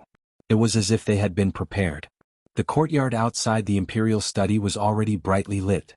When these angry ministers arrived, Li Shimin took a sip of tea and said, "Let's go. Follow me to take a look." As soon as they went out, the ministers led by Li Gang knelt on the ground excitedly and said, "Your Majesty, I have a memorial tonight. Your Majesty, we also have something to report. This old subject has something to report." Li Shimin calmly sat on a chair brought by a young eunuch and said. Only then did Li Gang bow. "Your Majesty, Chang and city is no longer habitable." Li Shimin heard this and asked calmly, "Oh? What was the reason for this? My beloved, please don't get angry. Tell me what happened first. Chang and city is right under the feet of the emperor. How can it be uninhabitable? Your Majesty, there's something you don't know. Today, just 2 hours ago, old man's beloved son, Li Xiaoji, was kidnapped." Li Gang finished speaking. Instantly, the group of ministers behind him also reported in grief and indignation. Your Majesty, look at the big bump on my head. I don't know which bastard it is. When this old subject was reviewing my son's recitation of the 5 classics, this old subject was ambushed. When this old subject woke up, I found that my son was gone. Your Majesty, tonight Yuchi Baolin and that damn Cheng Chumo directly kidnapped my son, Wang Jianshu, from my residence under the pretense of visiting me. Your Majesty, what is this? They are bandits. Lord Wang, are you wrong? This old man's son, Li Xiaoji, was kidnapped by your son Wang Jianshu. I didn't say anything just now because I was waiting for you to give this old man an explanation. Now you actually dare to call the thief, stop the thief? Shouldn't you give old man an explanation? Master Li, my son was also kidnapped by your son. What do you mean by that? Come on, don't think that you can be lawless just because you are the master of the crown prince. If you don't return my son today, do you believe that old man won't be friends with you today? My poor son. What an honest person. Old man, how honest do you think your son is? Who here doesn't know that your son isn't a good person? He's not even 19 years old, but he already has 13 concubines. What are you thinking? My son was clearly taken away by your son with a knife to his neck. Return my son to me. Your Majesty, you have to uphold justice for me. My son wouldn't do such a thing. The more the officials spoke, the more indignant they became. They basically included Cheng Chumo, Zhang Sun, Chong Wei Shuyu, and the others. However, every official whose son was kidnapped discovered that one moment their son was kidnapped, the next moment, they would kidnap someone else's son. What was going on? None of the ministers understood what was going on. As they spoke, Li Shimin and the others' expressions became more and more strange. In the end, Li Shimin couldn't hold it in any longer. Ha ha ha, these little bastards, I clearly asked them to invite people. How did this happen? Cheng Chumo, you have to discipline them when you go back tonight. Yes. We understand. Understand my ass. Who here didn't know the details of their sons? Each one was more stubborn than the other. Those who could be taken away were the best among the stubborn. How many people would take away those who weren't qualified? At this time Li Shimin said, you can rest assured for the time being. Your sons are probably excited now. You all know about the academy that appeared in Chang'an, right? From tomorrow onwards they will all receive compulsory education there. We're all so old.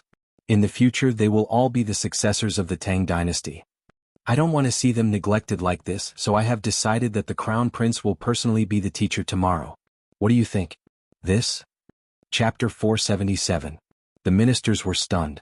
They all knew about the academy. They also knew some inside stories. How many people dared to open an academy in Chang'an? Even if you are a famous Confucian scholar, it is impossible for you to open an academy in Chang'an under the nose of the emperor. However, how long has it been since the academy was established? Just like that it was done. What did this mean? It meant that the emperor had acquiesced to the academy. Perhaps, it was the emperor's idea. The emperor had shuffled the ministers in the imperial court, which meant that he wanted to target Guanlong. Everyone could see that.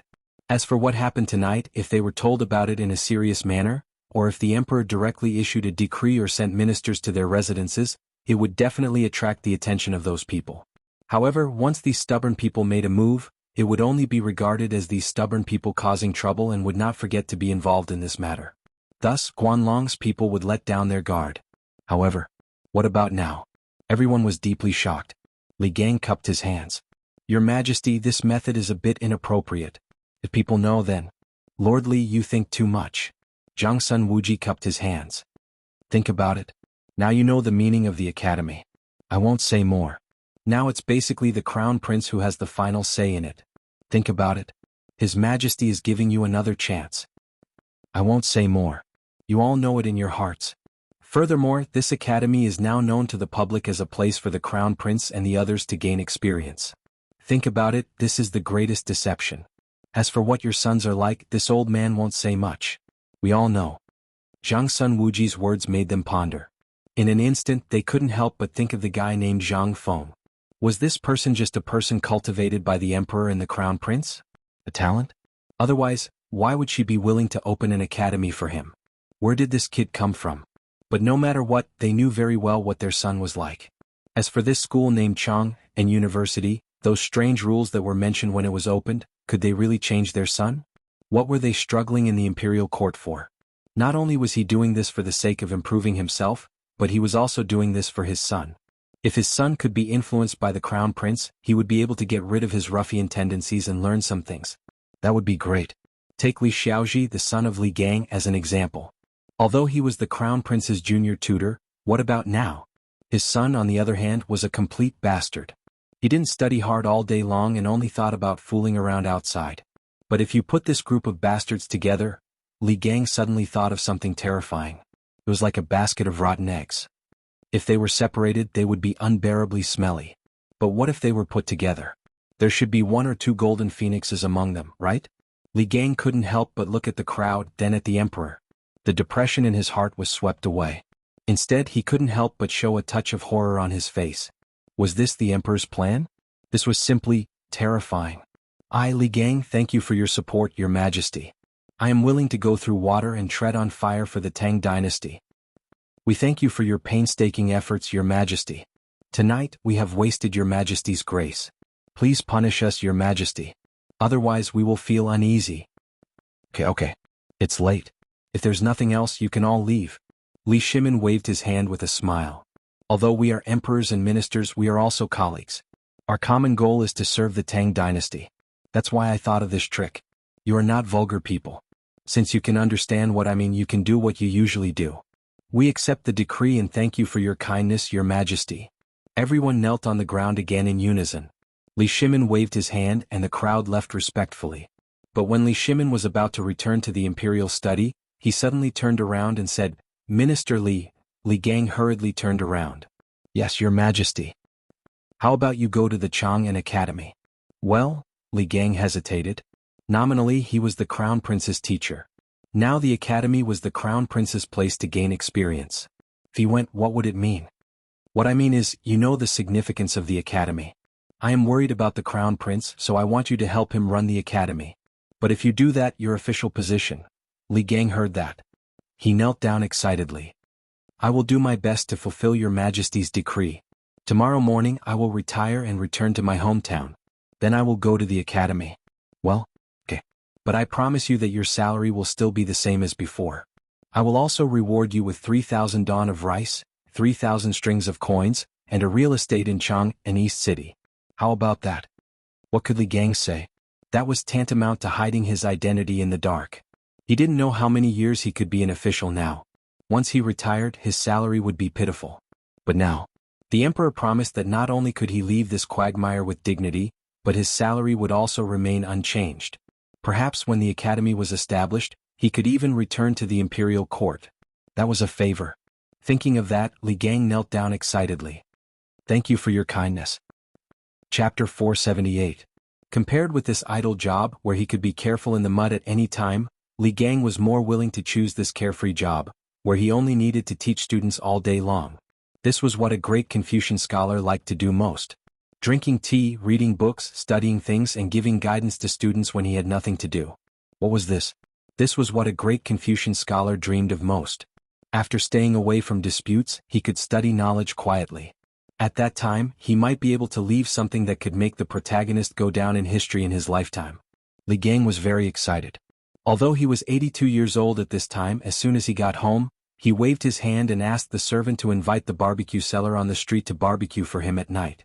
While drinking beer and eating barbecue, Li Gang laughed like a child. His abnormal behavior instantly frightened everyone in the mansion. Li Gang was so poor when he was a child that he didn't marry his current wife until he was 52 years old. Then he had a son when he was 69 years old. Therefore, the whole family and the people in the mansion doted on Li Xiaozhi even more. But this was not the case. It was the case that he had a son when he was old. Thinking of the past and everything that happened tonight, Li Gang always felt that it was so unreal. Master, what's wrong with you in the middle of the night? Right at this moment, a young man in plain clothes who was about 40 years old entered the study. He couldn't help but frown when he smelled the fragrance of barbecued meat that filled the room and the oil and wine stains that had splattered on the books that Li Gang normally treasured and didn't want anyone to touch. It's all right, madam. Come on, sit down and have a drink with me. Li Gang's face was unusually red, and Madame Li was so scared that she hurriedly sat down. She wiped Li Gang's back. Master, didn't you go to the palace tonight to ask the emperor for your son? Yeah. Madam, don't worry about Xiaozhi's affairs. And no matter what he does in the future, don't ask about it. This is the old man's only request. What? Madame Li was shocked. But Li Gang waved his hand. Don't ask about this matter and don't bother about it. Our son has grown up. He naturally has his own path to walk. Also, I have something to tell you. Didn't you want me to retire early and enjoy my old age? I promise you now. Tomorrow morning I will ask the emperor to resign. Mrs. Li was scared out of her wits. She hurriedly touched Li Gang's forehead. After confirming that he was fine, she became even more panicked. In the past, when he was asked to resign, he would always fly into a rage. He was even more strict with his son. But what was going on today? Not only did he want to resign, but he also wanted her to stop taking care of her son. Why was he so happy? What exactly happened in the palace tonight? Li Shi could not understand. Everyone in the Li residence was confused. Not only them. Tonight, as long as it was an official in the palace, it would be hard for them to sleep. It wasn't until the gong sounded that everyone slowly got up and drank a bowl of bone-strengthening powder. In an instant, they were alive and kicking as they headed towards the palace. In the political announcement hall.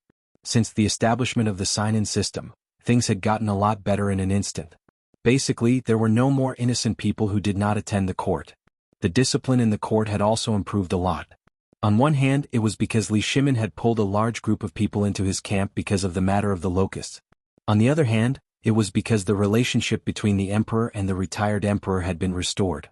Now, Guanlong, the 5 surnames and 7 Wangs, as well as the people of the Shandong nobles, no longer dared to be as arrogant as before.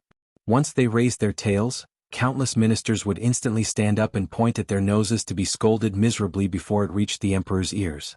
How could anyone who could work in the imperial court be easy to get along with? No. His Majesty has arrived. While Xiao Gizi was singing, only then did Li Shimin slowly walk forward. Everyone held the white jade tablet with both hands and hurriedly bowed and shouted, "Welcome, Your Majesty." Rise. Li Shimin sat on the dragon throne on the 9 steps to heaven ladder. After looking around majestically, he asked, "Do you have anything to report today?" "Your Majesty, this old minister has something to report." Before everyone could speak, Li Gang, who had been a good man in the court all his life, hurriedly shouted in a loud and clear voice. Li Shimin nodded slightly. "Minister Li, please speak." "Your Majesty, this old minister feels unwell now. This year I'm 82 years old. Thanks to Your Majesty's kindness, this old minister is allowed to teach His Highness the Crown Prince. But recently this old minister feels that my body is really weak. I always dream of my deceased relatives at night, so this old minister wants to resign." "What? The Crown Prince wants to resign?" Hearing this, all the ministers could not help but be surprised. Hearing this, Li Shimin nodded with a dignified expression. He sighed and said, "Fine. Although I can't bear to part with you over the years, you have done a lot for the Tang Dynasty. Since this is the case, I'll allow it. Since the Crown Prince wants to resign, although I can't bear to part with him, I'm not a pedantic person. Come, bestow the Crown Prince's junior master the hereditary title of Duke, 3,000 strings of money, 3,000 share of rice, and a mansion in Chang and Dong City. I'll let the Crown Prince's junior master enjoy his old age. This minister accepts the decree and thanks for your kindness." Chapter 479. After dealing with these matters, Li Shimin instantly felt that ever since the reward and punishment system was established, he had been especially idle. After accompanying Li Yuan to play mahjong 3 times in the imperial garden, he also accompanied the empress to take a stroll around the palace.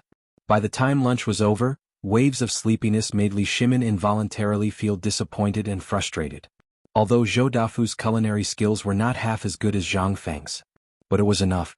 Now, as soon as Zhou Dafu returned to the palace, he did his best to impart everything he had learned to a few trusted imperial chefs. Once he shared it with the retired emperor and the others, there were not enough people in the imperial kitchen. Even Qing Yaojin and the others sent their own chefs to the palace to steal his skills under the guise of discussion. Li Shimin tolerated this. Even Duke Qinho Junji, who was far away in Luozhou, sent people to steal his skills. Li Shimin couldn't take it anymore. But these old fellows were his old friends. Li Shimin could only thicken his face and prepare to send 3 more people to Zhangfeng to learn his culinary skills. There was no other way. If he didn't show them some favor, there would always be people complaining to him. Li Shimin would really be annoyed to death. Instantly, Li Shimin also wanted to see what Zhang Feng wanted from him and ask Zhang Feng about his future plans. Ever since he heard that there were still 3 years before the imperial examination, this kid was acting very strange. After finding an opportunity, Li Shimin used the excuse of taking an afternoon nap and slipped out of the palace through the back door. Although Wei Shiyu was missing, these people were basically Li Shimin's trusted aides. There was no need to worry about their safety. With his hands behind his back, Li Shimin patrolled the Chang'an city. He looked at the shouting on the streets as well as the bargaining and the red-faced quarrels at the meat stalls. Li Shimin was in a very good mood. Unknowingly, he had arrived at the entrance of the tavern in Tonghui Lane. At this moment, the tavern was still as cold and cheerless as before. However, it was a different story in the winery next door.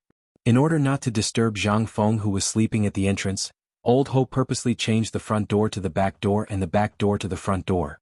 Zhang Feng was snoring in front of the tavern, which was filled with the smell of distiller's grains and malt. Li Shimin looked at the bustling Tonghui Square and then at the deserted tavern. He could not help but shake his head. Fengzi, I'm so envious of the way you're living your life. Li Shimin called out to Zhang Feng twice. He sat on the stone steps beside Zhang Feng and looked at the busy commoners in the distance. Although these people were very busy.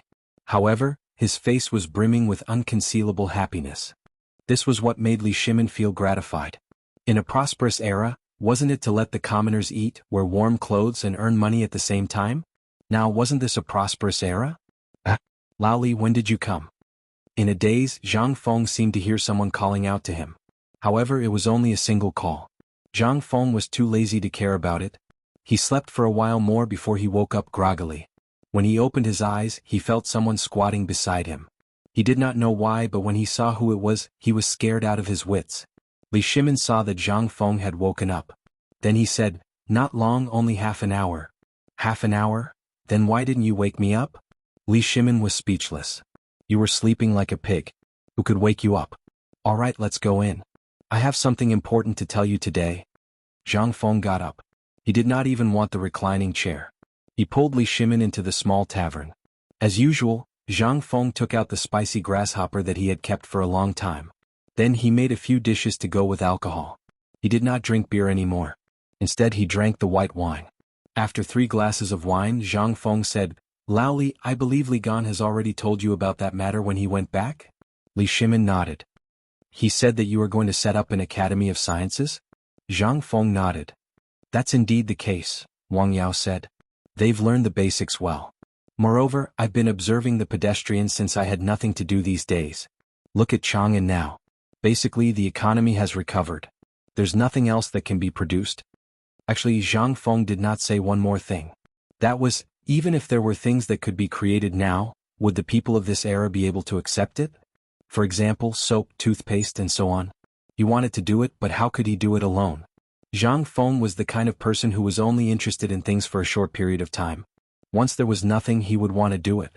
But once there was something, he would be too lazy to do it. Just like the winery and the academy. He had done it. But the tedious trifles and the things that required him to get up before dawn to do it. Could he get up? If he could get up, he would not be Zhang Feng. He might as well have a helper and be a hands-off boss. That would be more comfortable. However, there were some things that he could not compromise on. For example, the development of the industry. Now that everything was not up yet, he could not be lazy. At the very least, he had to get Li Gan and the others to do it for him. Then wouldn't it be great to be a hands-off boss? Chapter 480. Soaking in a bathtub full of shower gel bubbles, listening to the beautiful music of the Tang Dynasty, and hugging a beautiful woman, that was true enjoyment. But now he didn't have these things yet. He had to rely on himself to make them. Li Shimin also knew that Zhang Feng was a lazy guy, but things that could make a lazy guy care so much were bound to not be so simple. Li Shimin drank a glass of wine and asked, "Then can you tell me what this Academy of Sciences is? I haven't heard of this thing before." "Academy of Sciences, this thing is amazing." Zhang Feng sighed and asked mysteriously in a low voice, "Lao Li, I'm not afraid to tell you. Have you ever seen a machine that can weave 30 feet of cloth in a day? Have you ever seen a spear that can be indestructible? Have you ever seen, come on, don't brag. Just tell me, what is this thing? Tell me honestly, is this thing your real ability?" Li Shimin had wanted to ask for a long time. This thing, he had never heard of it. An indestructible spear. How could it be? Only after figuring out whether this was Zhang Feng's real ability could Li Shimin determine what this thing was. Zhang Feng nodded. "If it wasn't my real ability, would I be able to do it like this? Then what you said is somewhat suspicious of bragging. Who doesn't know that weaving, A person can only weave 30 feet of cloth at most if they are exhausted to death. This machine of yours, can it be compared to more than 10 people? Zhang Feng smiled mysteriously. What is this? Let me tell you, this weaving machine can not only do this, but it also doesn't need people to operate it. Do you believe it? Get lost. Didn't I say you were just fucking bragging? How could Li Shimin believe it? But even if he believed it, with his understanding of Zhang Feng, the more excited he was, the more this guy would brag. So Li Shimin thought that this guy couldn't be agitated. Once he was agitated, everything would be revealed. It's not. Seeing that Li Shimin didn't believe him, Zhang Feng's eyes turned red. F***ck Lao Li, you don't believe me? Come. Today I'm going to give you a lesson. Let's talk about this textile machine. I have a way to use a windmill or a water wheel to connect these things. According to the data, a water wheel can connect at least 30 looms and let them operate at the same time. Moreover, one of them does not need a single person. Do you believe me? If that's the case, wouldn't this textile be the best-selling product of the Tang Dynasty all over the world? Once you increase the production, won't you be able to make double the money? What is this? Not only will this not cause workers to lose their jobs, but it will also create more job opportunities. This is an opportunity to do good deeds. Once I do this, the emperor might come to see me in person. Keep bragging. Although Li Shimin was stubborn this time, he didn't have any confidence in what he said. He was deeply shocked by Zhang Feng's description. If this was really done, then, at that time, the Tang Dynasty's trade was bound to rise to a new level. Zhang Feng wasn't happy. Oldly, I'm not bragging. This is my true ability. Do you think that I, Zhang Feng, am only good at cooking? Do you really think that I, Zhang Feng, am good at national policy? You're wrong. That's just a drizzle, do you know that? This is real ability. Previously, national policy wasn't easy to show. Let me tell you, Lao Li, listen carefully. This is the real thing. This is called national destiny. Once this research institute is done, I'll tell you. Zhang Feng pretended to look outside the door mysteriously, closed the door, and whispered in Li Shimin's ear, "What is this?" "This is the good thing I told Li Gan before. It's something from the extraordinary scripture. I can't tell you the extraordinary scripture, and you won't understand it even if I tell you. I can only do it and use it." Is this true? Li Shimin was finally shocked. Extraordinary scripture. When he heard the words extraordinary scripture, he didn't have any worries at all. If you were talking about science, he really wouldn't understand. But when you were talking about extraordinary scripture, he understood. Seeing Li Shimin's reaction, Zhang Feng patted Li Shimin's shoulder and said, "Have you ever seen me, Zhang Feng, say anything unreliable?" "That's true," Li Shimin nodded. "Then tell me, what are you going to do?" "Nothing. I'm going to buy a piece of land and get Li Gan and the others out. That place isn't suitable for them. What I'm going to do is very complicated. So, they can only go to the institute for 2 hours a day to teach them some of the basic things I taught them. Most of the time they'll be doing research at my new place. Just tell me, which piece of land do you have in mind?" "I have some land outside Chang'an City. You said you want a few dozen acres. I'll ask my butler to bring you the deeds tomorrow." No. Lao Li, you're mistaken. I don't want a few dozen acres." Li Shimin was stunned. "How many acres do you want? Can you get it in Chang'an City?" "No, I'm talking about 50,000 acres. Pfft. Chapter 481. Li Shimin was dumbfounded. This time he was completely dumbfounded. He originally thought that the Academy of Sciences might be bigger than the Academy of Sciences, but there were only a few of them. At most, he would give him a piece of land outside Chang'an City. However, he never expected that Zhang Feng would ask for 50,000 mu of land as soon as he opened his mouth. What was he doing? Are they going to build a fucking city? Why would Li Shimin be so dumbfounded? Anyone would think so. How big was Chang'an City? The moment Zhang Feng opened his mouth, he asked for 50,000 mu of land. Who wouldn't think that he was wrong? "Brother Zhang Feng, tell me, how much do you want?" 50,000 mu of land. And this is the area planned in the early stage. When the time comes, 50,000 mu of land will not be enough. Are you sure it's 50,000 mu of land? Not 5 mu of land? Zhang Feng glanced at Li Shimin and pointed to his nose. "Lao Li, who do you think I am?" "I'm Zhang Feng. I'm Zhang Feng. I also want 5 mu of land. Do you think I need to borrow money from you? If it's 5 mu of land, I can buy it with my own money. Do you think I want 5 mu of land?" "But you don't need to ask for 50,000 mu of land." Li Shimin had a toothache. If it were a few dozen or 100 mu of land, he could make the decision to give it away. But 50,000 mu? What the hell? Do you have a preferred location? Yes, it's the Shao Mountain outside Chang, and near the eastern foot of Zhongnan Mountain. You? Are you sure? Li Shimin couldn't believe that Zhang Feng wanted to move the new research institute to such a far place. In this way, if something happened there, wouldn't he be unable to take care of it? Fengzi, why don't you choose a place closer to Chang'an? There's nothing there, just a wasteland. Why did you choose there? Wasteland? Zhang Feng smiled. He had watched the White Deer Plains novels and dramas more than 10 times.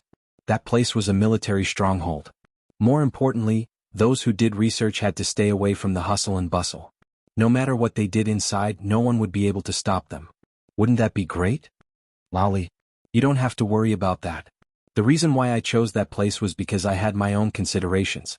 To do research, I must be far away from the noisy environment of Chang and city. What do I want? What I want is a quiet place. Before I came to Chang, and I had an idea about that place. Anyway, no one lives there now and there are no commoners. I reckon that the place is cheap, so I plan to build the research institute there. But you don't need that much space, do you? Tell me honestly, what do you want? What? Zhang Feng thought for a while and said, actually, I haven't thought about it in detail. Let me put it this way first.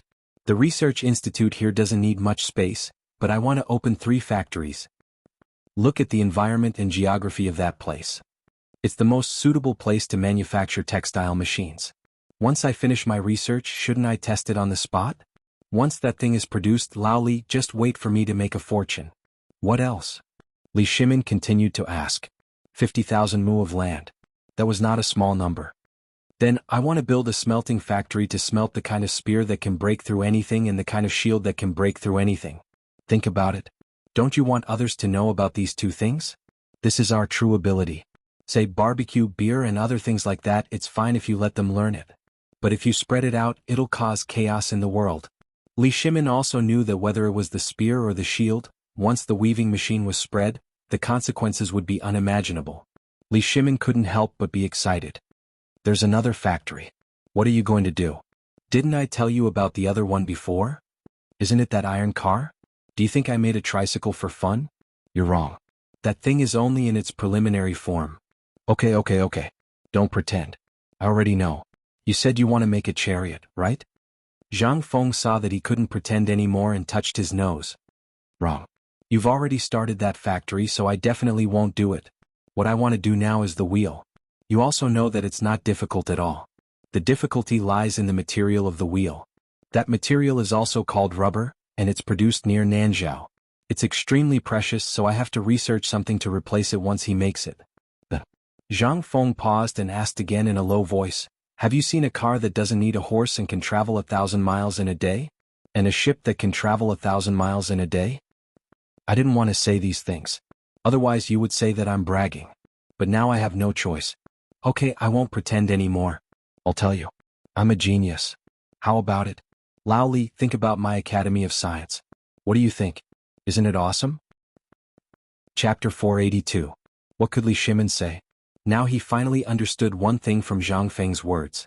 This guy really wanted to make it big this time. As for the thing that could travel thousands of miles in a day and did not require a horse, he was really looking forward to it. Li Shimin could not help but take a deep breath and ask, Fengzi, are you sure these things are really your real ability? Do you think I would lie to you, Lao Li? In the Great Tang, other than the few of you, I really don't care about anyone else. You are my brothers, and when have I not been open to my brothers? Li Shimin was a little flustered. But when he thought of the things that Zhang Feng described, he could not help but be a little excited. This time he was really moved. These things would be his in the future and he could not take them away. Moreover, they were things that could really change the Tang dynasty in the future. Now, basically everything that could be developed in the Tang dynasty had been developed. Foreign trade as well as commercial routes, all of them had fixed routes that belonged to him and so on. The people were also really rich because of these things. Once these things, especially the textile machine, were implemented, if everyone had one, wouldn't everyone be able to lie down and make money like Zhang Feng? This was not a golden age, what was it? At that time, would the people of the Tang dynasty starve? In the military, once there were chariots and the spears and shields that Zhang Feng said, who would dare to provoke the Tang dynasty? At that time, it would not be others who provoked the Tang dynasty. It would be others who would be afraid of the strength of the Tang dynasty. Outside there would be the best equipment. Inside there were so many things to develop the economy. Li Shimin felt his blood boil just thinking about it. Fengzi, just tell me how much you want. I Lao Li will take care of it. Isn't it just 50,000 mu of land? Thanks to you, I Lao Li have a lot of money. Just tell me how much you want. Li Shimin patted Zhang Feng's shoulder and suppressed the excitement in his heart.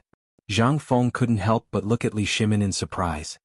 Why do I suddenly realize that, old Li, you really deserve to be called a businessman? You are so damn cunning. Alright, since you've already said it, then let's not be coy.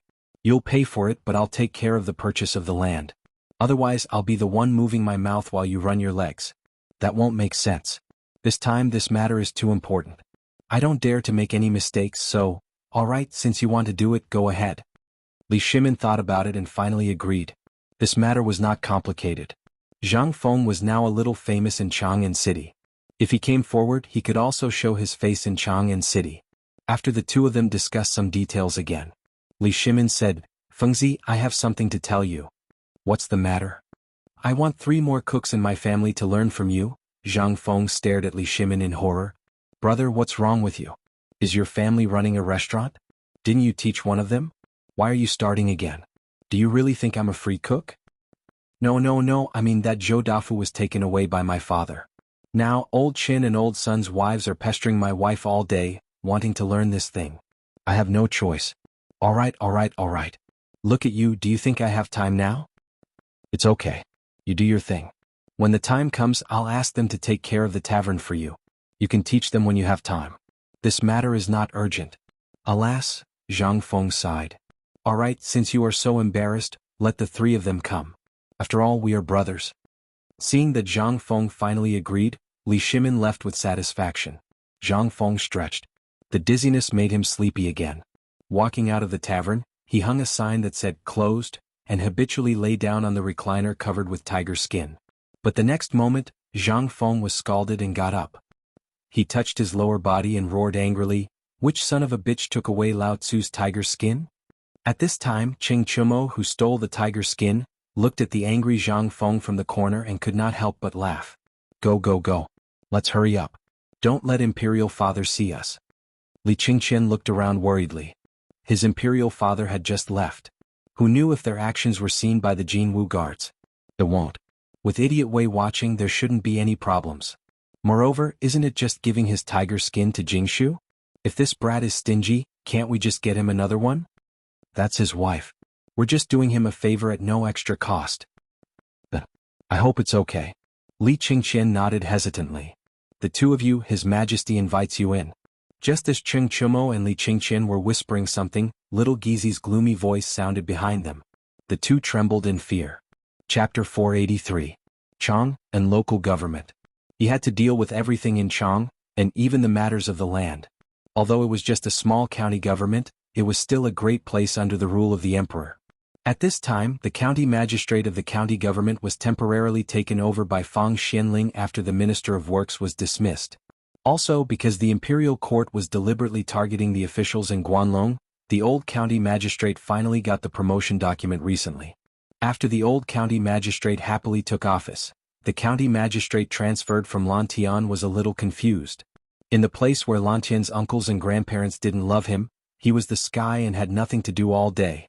But since he had just taken office yesterday, he had been dealing with things from noon until sunset before he had visited the neighborhood and learned about the general situation of Chang, and from the private advisor. At this time, the newly appointed county magistrate, Niu Weili, had a headache. He just got up and made a pot of tea ready to relax, and then he encountered a case of grievance. What time was it? It was only F*King time. Dressed in emerald green official robes, he rushed to the court without even bothering to eat breakfast. The constables in the court seemed to be used to it. They yawned and lazily shouted. Bang! Niu Weili slapped the gavel and said, Guards! Open the court. Niu Weili led the way. The private advisor didn't even bother to fasten his belt. With a folding fan behind his neck, he walked in leisurely from outside the court. Lord Niu, this is the complaint. Take a look. Niu Weili waved his hand and grabbed the complaint. When he read it, his lungs were about to explode. The complaint said that 2 barbarian businessmen went to the brothel last night, but they lost all their money this morning. What kind of *T case was this? Guards, summon them to the court. As Niu Weili's voice fell, a crying woman in gorgeous clothes and a skinny man with a black beard and a pair of beady eyes entered the court. When the bearded man saw Nyo Weili, he knelt on the ground with a thud. "My lord, you have to uphold justice for me. Last night, this lowly one went to Chun Fong Lu to spend the night. But this morning, when I woke up and was about to tip this coquettish fox 10 copper coins, I discovered that my money pouch was gone. That's the money our small clan is waiting for to save our lives. My lord, you must uphold justice for me. Your Excellency, don't listen to this nonsense.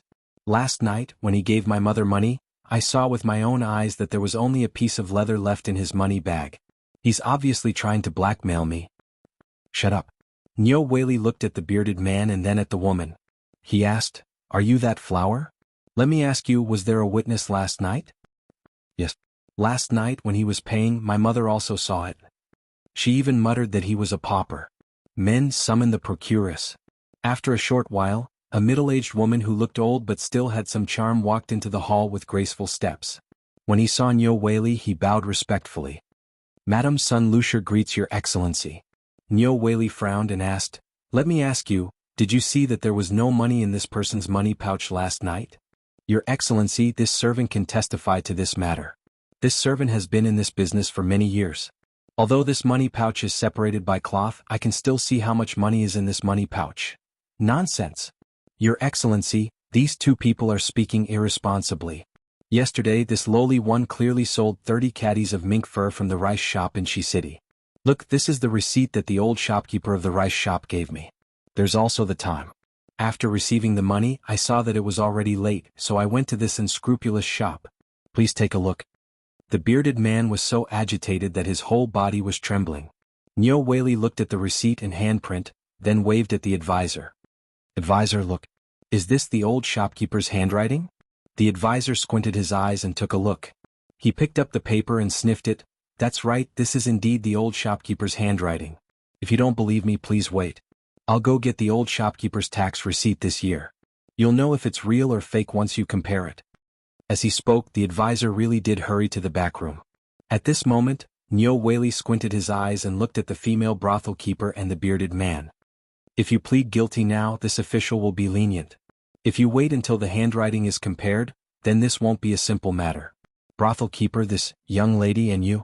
This official will give you the time to drink a cup of tea to consider. Men, go and summon the old shopkeeper of the rice shop in Shi City." When Nyo Weili and Su Rian were in Lantian County, they basically had nothing to do. However, this didn't affect his judgment when it came to things like trying a case. Just now, he had already seen something from the three people's gazes. "You tell me, before you went to the brothel, is there anyone who can prove that you have money in your money pouch?" "Yes. My fellow countryman, he also stays in this brothel. He's right outside the door." "My lord, can I have a word with you?" The brothel keeper finally couldn't sit still. She walked up and said, "My lord, I don't see your face. You must have just taken office, right? I have evidence here. My lord, please take a look." As she spoke, the brothel keeper opened her embroidered robe and placed it in front of Nyo Weili. What kind of evidence was inside? It was clearly a banknote worth 10 taels of silver. Nyo Weili was furious. He shook off the brothel keeper's hand and roared, "Men, put this shameless brothel keeper in jail." Yes. Chapter 484. All this was seen by Zhang Feng, who was waiting at the door. He knew about Chun Feng House. It was a brothel that specialized in tricking those beards. It was notorious in Chang'an City. Ordinary people of the Tang Dynasty did not dare to go there. Although Chun Feng Lu didn't talk about its own people, who would dare to go to the shadow tree's bark. Maybe they would get up early in the morning and take away the cloth in their pants. This was just an interlude. He knew that the procuress would come out at noon today. As for, needless to say, he understood. Although the case was solved, that unlucky barbarian merchant lost his 3,000 strings of coins. What? Just because he did not follow the rules of the Tang Dynasty and went to a post house or a hotel specially designed for foreigners. Moreover, he dared to go there and report it to the government? Wasn't he courting death? After 10 beatings, the money and valuables found on the procuress' body and that flowery girl's body could be considered as his compensation. Only then did the bearded man suck in a breath of cold air and limp away. At this time Zhang Feng poked his head into the hall. "Your Excellency, I have something to do." Zhang Feng stopped Nyo Weili, who was about to leave. Nyo Weili frowned. "If you have any grievances, you can sound the drum first and then report it to the Grand Master." No, no, no. I'm here to buy land. Nyo Whaley waved his hand impatiently. Go to the back door. This is the place where the case is judged. Don't you know this? Nyo Whaley left while talking. Zhang Feng touched his nose and walked to the back door with his hands behind his back. Today Zhang Feng got up at dawn because of this matter. He waited for 2 hours and thought it was his turn. He did not expect to meet someone who cut in line. That was why Zhang Feng had come here to ask about it. Although he was rejected, Zhang Feng didn't care. He wanted to see the change in Nyo Whaley's expression after hearing about 50,000 mu of land.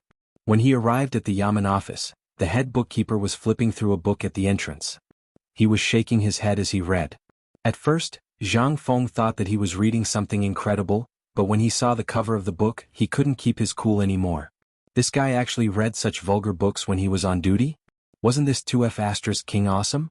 However, now that he was asking for help, Zhang Feng could only pretend that he didn't see it. Sir? What is it? The registrar didn't seem to have any intention of keeping the book. He merely covered the cover of the book and asked without even lifting his eyelids. I'm here to buy land. Buy land? Which one do you like? Pointed out to the old man here. Only then did the registrar put away the book and looked at Zhang Feng. Seeing that he was dressed well, his tone became slightly better. Zhang Feng glanced at a rough map of Chang'an City and said, Well sir, I'm not here to buy land in Chang'an City. I'm here to buy the wilderness outside Chang'an City. Wilderness? Tell me which one do you like? Although Chang'an City is wilderness, the emperor has basically enfeoffed the dukes in the imperial court. If you want to buy it, you can go to the duke's mansion and ask. It's more practical than me. No, no, no. I like a piece of land. I've asked before and also went there to have a look. It's a wasteland, Shao Mountain in the east of Zhongnan Mountain. You mean that piece of land? It's a bit difficult. Why don't you go and ask the county magistrate? After all, the county magistrate used to be in Lantian County. That place is beyond my jurisdiction, so I can only ask the county magistrate to come. Zhang Feng was slightly stunned. Okay, then may I ask the county magistrate now? Go to the Yamen. You ask me. How would you know that I'm not the county magistrate's son? Hey. Damn you, Zhang Feng was instantly annoyed. He was about to argue with him, but the next moment he swallowed the second half of the sentence. This was the Tang Dynasty. If he offended this person, he would not be able to buy land. He did not want to have his ass hurt. Zhang Feng touched his nose and left angrily. In the front hall, Nyo Whaley was still dealing with trivial matters. Zhang Feng waited for almost an hour before it was finally his turn. Nyo Whaley could not help but frown when he saw Zhang Feng again. Why is it you again? I already told you to go to the Yamen and look for the registrar if you have any problems. No, sir, it's the registrar general who asked me to come to you. Speak. What do you want to do? Buy land. Where do you want to buy? Shishan Mountain outside Chang'an City. Shishan Mountain? Nyo Whaley was stunned. You mean you want to buy Shishan Mountain? Yes, I want to buy Shishan Mountain. Do you know how big Shishan Mountain is? Where do you want to buy Shishan Mountain? How big is the area? 1 mu or 10 mu? This is a bit difficult. I have to report to the Ministry of Agriculture. Tell me how many mu you want first, then we'll talk about other things. Nyo Whaley was impatient. He wanted to get rid of Zhang Feng. He had seen idiots before, but this was the first time he met such an idiot. Although that place was in the wilderness, it was not that easy to buy it. That was a place with good feng shui. When he was in Lantian, he was thinking about that piece of land. But he did not expect to meet someone who wanted to buy that piece of land when he came to Chang'an. At this time, Zhang Feng also saw a touch of impatience in Nyo Whaley's eyes. He said slowly, I want to buy 50,000 mu. Chapter 485. How much did you say? Nyo Whaley stood up regardless of his image and stared at Zhang Feng. His voice changed. The tea that he had just drunk was still dripping down his beard. Your Excellency, you didn't hear wrong. It's 50,000 mu, the whole Shao Mountain. Are you sure you're not wrong? You want to buy the whole Shao Mountain? Yes, Your Excellency. How can I be wrong? Nyo Whaley was confused. He was in a state of confusion. He had seen rich people, but no matter how good this place was, what was the use of buying it all? What were you going to do with such a big piece of land? But this was other people's business. He couldn't care less. After thinking for a while, Nyo Whaley said, If you're sure, I'll give you a document now. You know the price, right? Zhang Feng didn't talk nonsense. He didn't want to talk nonsense. He took out 5 banknotes worth 10,000 taels of silver and put them in front of Nyo Whaley. Nyo Whaley raised his eyebrows. Well, since you know, I won't be long-winded. I'll give you the document now. While speaking, Niu Weili hurriedly wrote the document. The document wasn't complicated. It only contained Zhang Feng's personal information as well as the ownership of this land and so on. Then Zhang Feng signed it and stamped it with his thumbprint. Land in the Great Tang was not expensive, but this land was basically in the hands of a few people. Ordinary people would definitely not be able to afford it. Moreover, the place that Zhang Feng had chosen was located at the intersection of the Ba River and the Bai River. Although it was a good place, there were no roads and nothing. Just the money spent here was not enough to cover the cost. Therefore, very few people would pay attention to this land. So it only cost 50,000 taels of silver to buy 50,000 mu of land. If 50,000 taels of silver were in Chang, and or near the 10-mile slope, it was estimated that it was only enough to buy a few hundred mu of land. And it was the kind of remote wasteland. To the commoners, land was used to grow food. In this era, no one paid attention to certain things such as real estate and so on. However, Zhang Feng also had his eyes on this area. When the research institute was set up, as well as a series of supporting facilities, it would be a place comparable to Chang'an City. When he thought of this place being his, Zhang Feng's heart was pounding. After Niu Weili confirmed that Zhang Feng really wanted to buy this piece of land, he stamped his seal under the witness of the registrar. At this point, this piece of land was nominally Zhang Feng's. But just as Zhang Feng was about to leave with the document, Niu Weili stopped him. Wait, I've already completed the procedures, but you have to go to the Ministry of Agriculture and the Ministry of Works to get the documents. Only then will I be able to issue you a certificate of title deed. Only then will your name and the name of the land be registered in the Ministry of Revenue. So troublesome? Zhang Feng was stunned.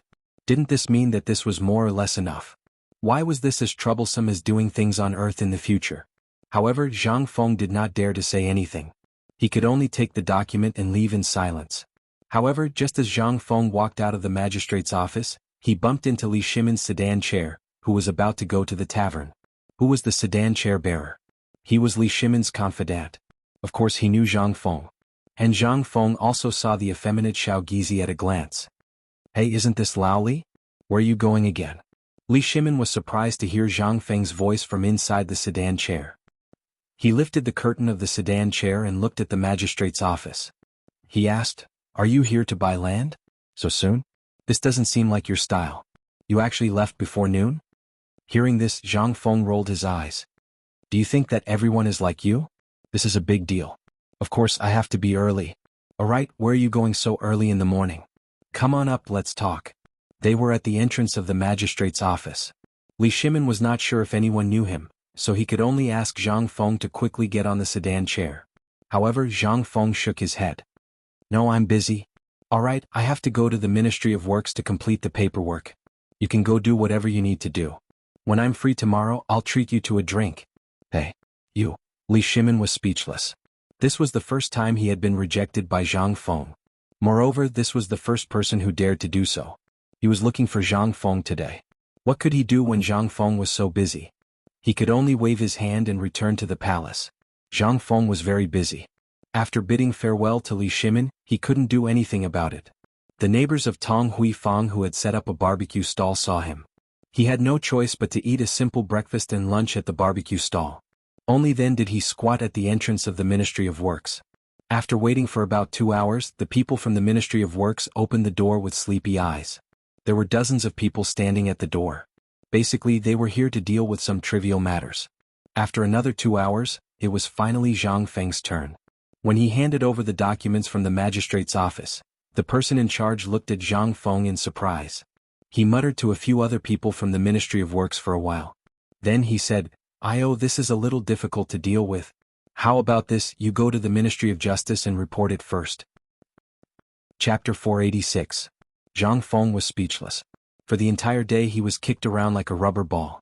It was not until the sky was dark that Zhang Feng dragged his leaden legs back to the tavern. As soon as he entered the tavern, he didn't even bother to turn on the lights. He lay down on the recliner and groaned. Was he lacking in exercise? He had only walked for a day, but his legs were so king painful that they felt like they were going to break. "Feng, what have you been doing all day?" Just as Zhang Feng was about to go wash up and sleep, the old elementary scholar groped his way into the tavern in the dark with a lantern in his hand. When he saw Zhang Feng's appearance, the old elementary scholar jumped in fright. What's wrong with you? Hey, didn't I buy a piece of land? I'm going through the formalities. Oh. The old scholar did not ask much. After Zhang Feng washed up, he said, I've been looking for you the whole day. Do you know that something happened at the academy? What happened? Today that bastard Li Gan got more than 30 people from somewhere. Zhang Feng nodded. I know about this. I asked them to do so. The old scholar asked in surprise, I heard from Li Gan that you set up a research institute. Yes, I want to get them out. But you can't do that to Old Man Hai. You didn't see what kind of people they were today. They are all stubborn disciples of Chang and City. What's the use of recruiting people like them in the academy? Isn't this just smearing my own reputation? If this gets out, I'll be laughed at. Now the academy has just started. Everyone's eyes are on it. If something bad happens here, the academy will be burned down in an instant. Okay. Zhang Feng speechlessly interrupted the old scholar's nagging. After drinking a large bamboo tube of beer, Zhang Feng felt his soul returning to his body. Then he said slowly, You know that I'm a lazy person. This academy was originally set up for you, so I'm not worried about leaving everything to you. Furthermore, from now on, you'll be in charge of the affairs of the academy, as well as setting the rules in all aspects. As for the other aspects, Li Gan and the others will naturally go back and teach for 2 hours every day. Well, since you've arranged everything, Old Man Hai would like to see what the research institute and you guys can come up with. Zhang Feng explained his thoughts to the old scholar. Only then did the old scholar leave with a sigh. Zhang Feng could finally be free. That night, Zhang Feng basically did not have a single dream. He lay on the reclining chair and fell asleep under the intimacy of mosquitoes. The next morning, Zhang Feng woke up with mosquito bites all over his face even before the sound of the rooster's hoofs could be heard. After taking a fierce bath with salt water and locust, he walked out of the house in a comfortable manner. Fengzi, what are you doing? Come and taste the chicken wings I just killed this morning. Come on, Fengzi, drink with me before you go. Fengzi, come and eat a skewer of meat. Fengzi, where are you going so early? Zhang Feng soon regained his vitality under the enthusiastic greetings of all the neighbors. With his hands behind his back, he strolled in Chang and City. Even before they left Hui Tong Feng, their stomachs were already bulging. Today he would go to the Chang and local government again. Considering what happened yesterday, Zhang Feng learned to be smart. At dawn, he squatted at the gate of the Chang and local government bureau and waited for the registrar. Just when Zhang Feng was about to doze off, the registrar lazily sat on the chair with a pile of documents in his arms. He did not even look at Zhang Feng. Zhang Feng regretted it very much. If he had known it would be so complicated, he would have asked Lao Li to do it for him. But now it was already like this. If he asked Lao Li to help again, he would lose face. But when he saw the managing director slowly sipping his tea and not even looking at him, Zhang Feng wanted to beat him up. But under the deterrence of the people not fighting with officials, Zhang Feng could only admit defeat. After the registrar finished his tea, he looked at Zhang Feng. What's the matter? Sir, these are the certificates of the Ministry of Works, the Ministry of Justice, the Ministry of Agriculture, and the Ministry of Revenue. Please have a look. The registrar put his thumb in his mouth and dipped it in his saliva. Then he slowly took a look at the documents. However, the more he read, the more he sucked in a breath of cold air. Tut. These are the documents. Zhang Feng was overjoyed when he heard this. When he was about to ask when the land deed would be given to him, the registrar said something that made Zhang Feng vomit blood. But this needs the signature and seal of the county government. You can go and find Lord Nyo. F***ck your father. Damn it, isn't Lord Nyo in the local government bureau? Zhang Feng's face was about to twist. But unfortunately, Zhang Feng had to take the documents to the county government bureau to find Nyo Weili. But when he saw Nyo Weili only pointed at the door. Go, this matter needs the documents of the Sinong Temple and the Taifu Temple. How can you not get these two most important documents? How can I write the documents for you? This is against the rules. Chapter 487. Zhang Feng's face darkened completely. He rushed out of the government office with a dark face. Zhang Feng also secretly swore. Mother****. Once he became an official Mother****, he would not let any of these bastards off. Mother****, wasn't it just buying a piece of land? Is it necessary? Did Lao Tzu offend you? Zhang Feng's last trace of good temper was gone. However, he couldn't put down his face, so he could only rush to the Sidong Temple with his head lowered. Hey, isn't this Fengzi? What are you doing? When Zhang Feng walked to the Sidong Temple with his head lowered, he bumped into Fang Xianling. It was an acquaintance. However, Zhang Feng was not in the mood to say anything. It was just a polite greeting. Well, I have something to do at the Sidong temple. That's it. I'll go first. Come to my place for a drink next time. Before Fang Xianling said anything, Zhang Feng ran away. Fang Xianling touched his beard inexplicably, but he didn't care. He shook his head and left. For several days in a row, Zhang Feng was exhausted from rushing about this matter. 4 days. Except for the Imperial Palace, he basically went to all the places he could go 8 times. Even the guards at the gate of the Sidong temple knew Zhang Feng, but there was still no news about the title deed. Li Shimin and others also saw Zhang Feng many times these days, but every time they saw him he only said one sentence to them. Busy. As for what he was busy with, no one knew. At this time in the Imperial Garden, Li Shimin and others looked strange. What do you think Fengzi is doing? You've even rejected me 3 times. I don't know, but I have met him twice in Chang'an. Even this morning I met him and asked him to go to the Sidong temple. I don't know what he is doing. Could it be that Zhang Feng, that brat, has come up with something amazing again? Du Ruhui could not help but ask. Li Shimin stroked his beard and shook his head. I don't think that's possible. This kid isn't someone who can keep things under control. Your Majesty, could it be that this brat is doing some research? However, this old subject has noticed that his complexion has been worsening day by day for the past 2 days. I don't know what the hell he's doing. Yes. Tonight, come with me to the tavern to take a look. It's been 3 days since you told me about this research institute. I want to ask what's going on, but I can't see anyone. I feel that something is wrong. Could it be that something had really happened to this kid? Or could it be that this kid was up to something big? They could not help but think of such a thing. If this was really the case, then this matter would definitely be a big deal. On the other side, Wei Shuyu and the others were sitting at a barbecue stall at the entrance of the Imperial City. They were eating barbecue while watching Zhang Feng come and go. They were very happy. They were all dumbfounded. Seeing that Li Qingqian had arrived, Qing Chumo stepped forward and said, Brothers, do you know what Fengzi is up to? What the hell do I know? Did this kid take the wrong medicine? He doesn't even have time to greet us. It's as if his ass is on fire. I'm still puzzled. Did this kid take the wrong medicine? This is not his style at all. He goes out before dawn and only returns to the tavern when it's dark. He runs to the yamen every day. This is really King strange.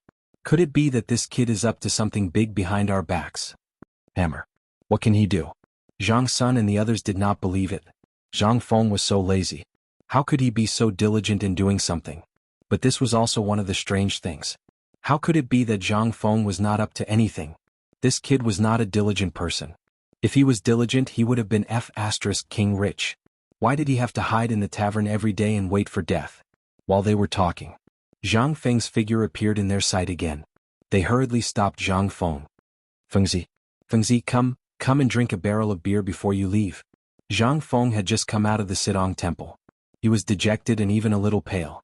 But after hearing their calls, he immediately changed his clothes and put on a cheerful expression.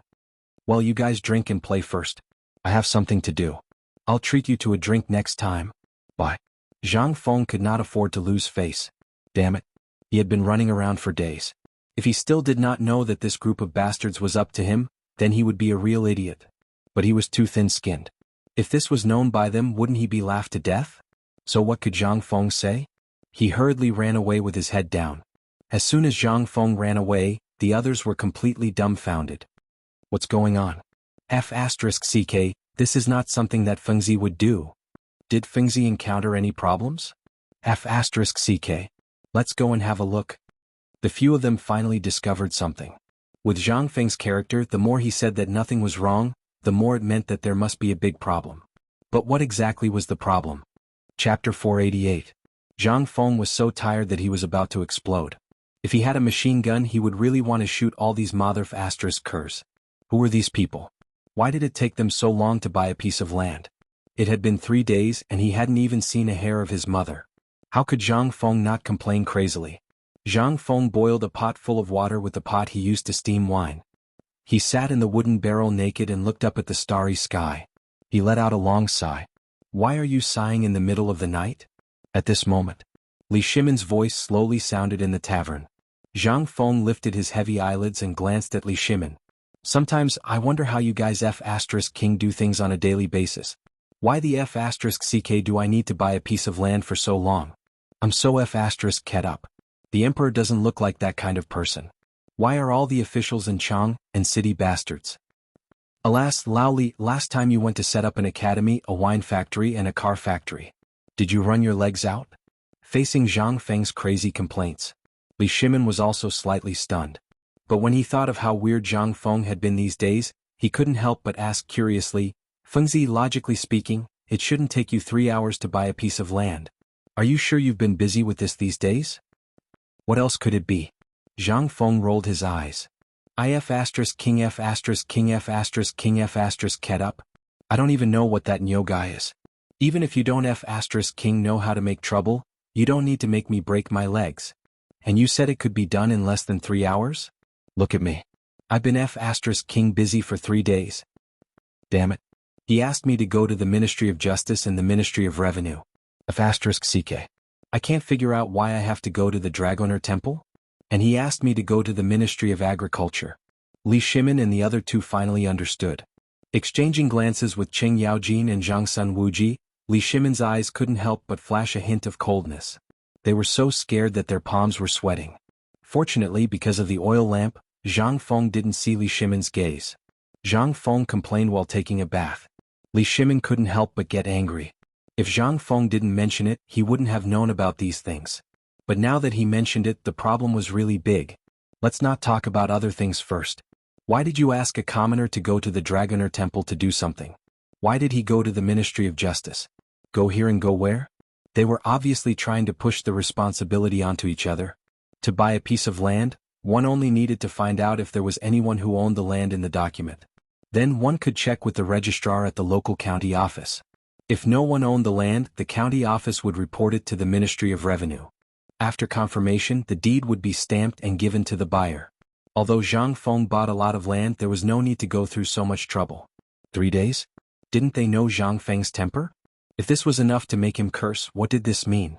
If this happened to an ordinary commoner, wouldn't it be terrible? Li Shimin couldn't help but take a deep breath and ask, all right.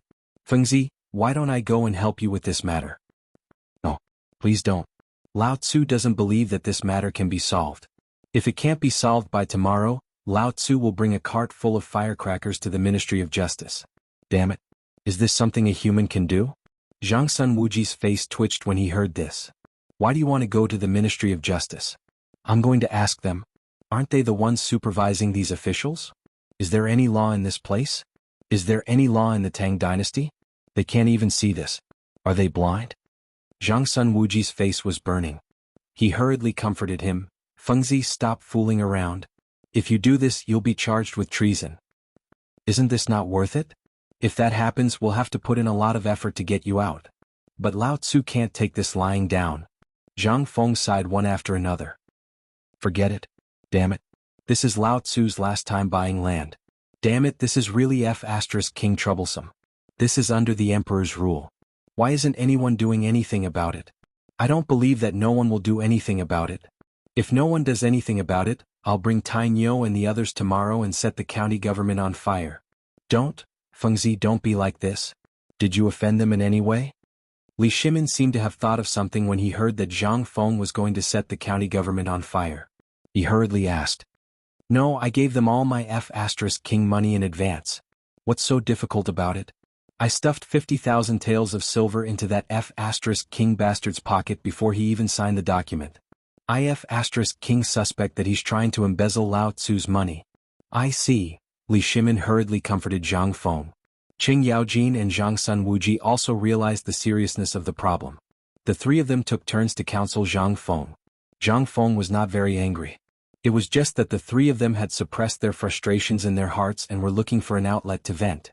In the end, Zhang Feng slapped his head and shouted excitedly, Lao Li, I finally know.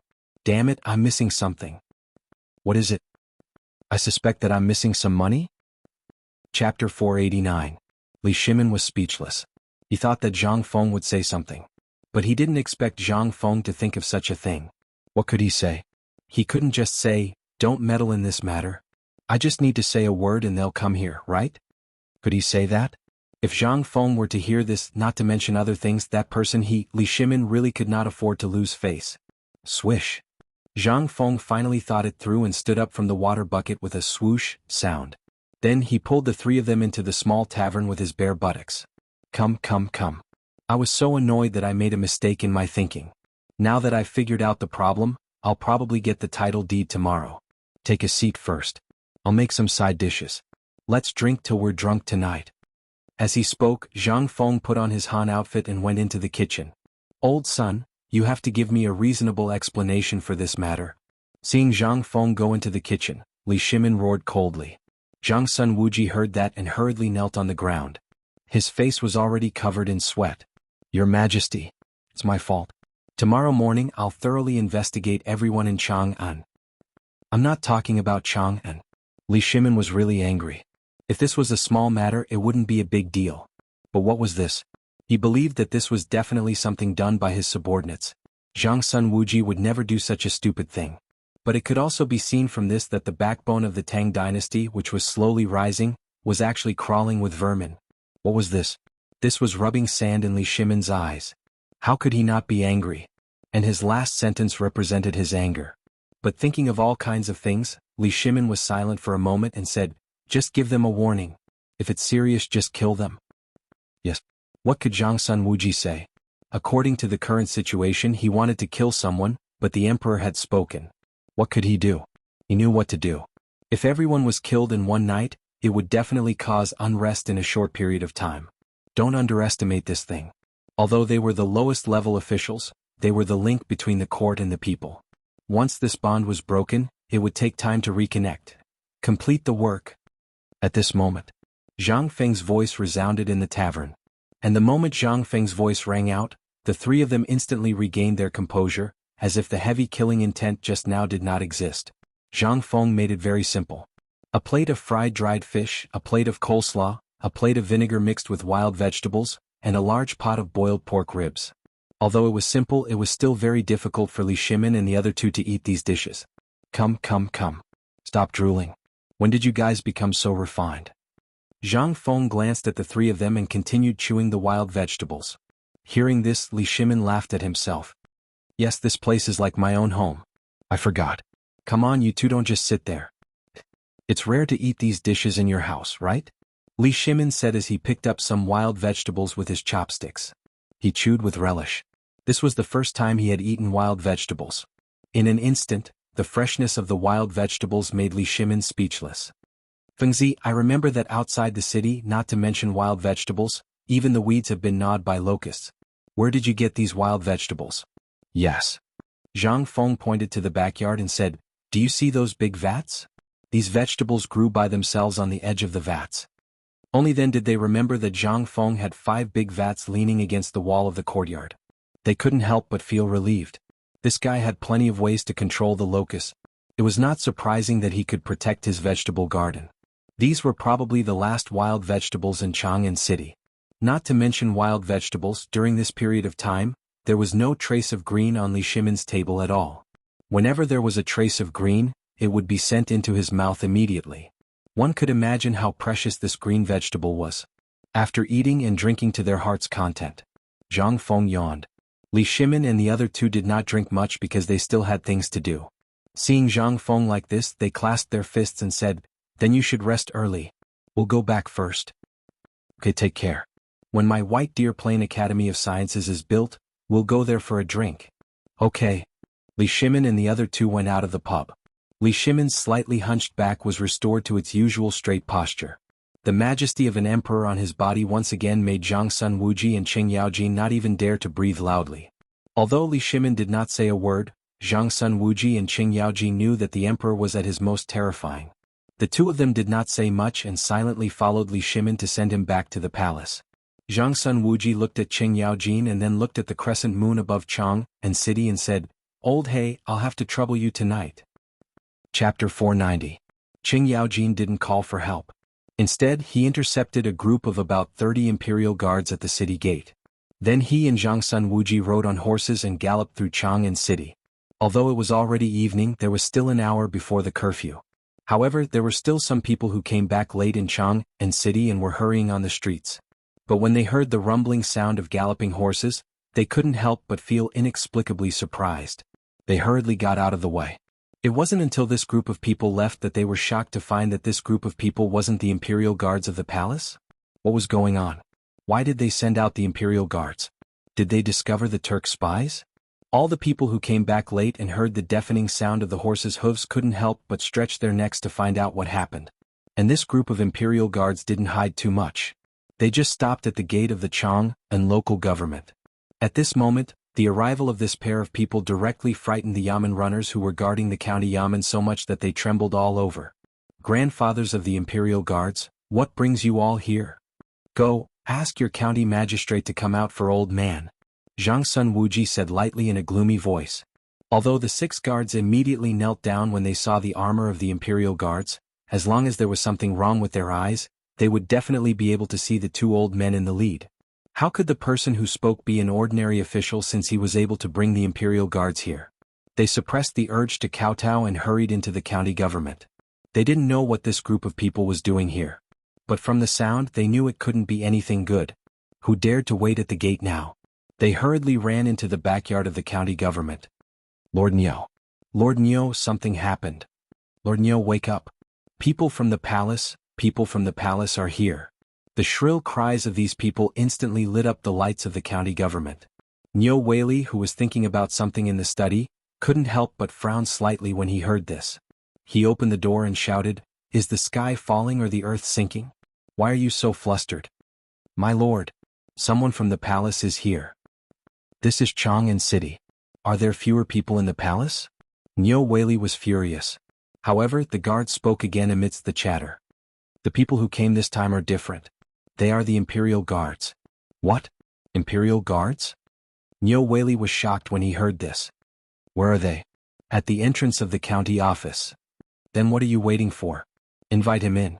"No, the old man in the lead asked you to go out." "Go out?" The more Nyo Weili thought about it, the more he felt that things were not so simple. However, since the imperial guards were dispatched, something big must have happened. He couldn't help but wave his hand and said, "Pass down the order. Tell all constables and bailiffs to return to the county within an hour." As he spoke, Nyo Weili hurriedly walked towards the entrance of the county yamen. He didn't know who the person was and why he came here today. But after thinking about it, he realized that he hadn't been in Chang'an City for many days and hadn't done anything. Could it be that there was something important to announce? An old man? Who could it be? Nyo Weili opened the door of the county yamen with doubts. However, when he saw Zhang Sun Wuji with a livid face and a strange old man with a curly beard who was about 50 years old, Nyo Weili couldn't help but feel weak in the knees and hurriedly knelt on the ground. "I'm Nyo Weili. Greetings, Lord Zhao and Lord Lu." Buzz. When Nyo Weili's voice sounded, all the yamen runners behind Nyo Weili as well as the servants suddenly felt their minds explode. Lord Zhao. Lord Lu. Who were they? They were Zhang Sun Wuji, the minister of the Ministry of Justice, and Qing Yaojin, lunatic Qing, who was called the god of war. Why did these 2 gods of plague bring people here in the middle of the night?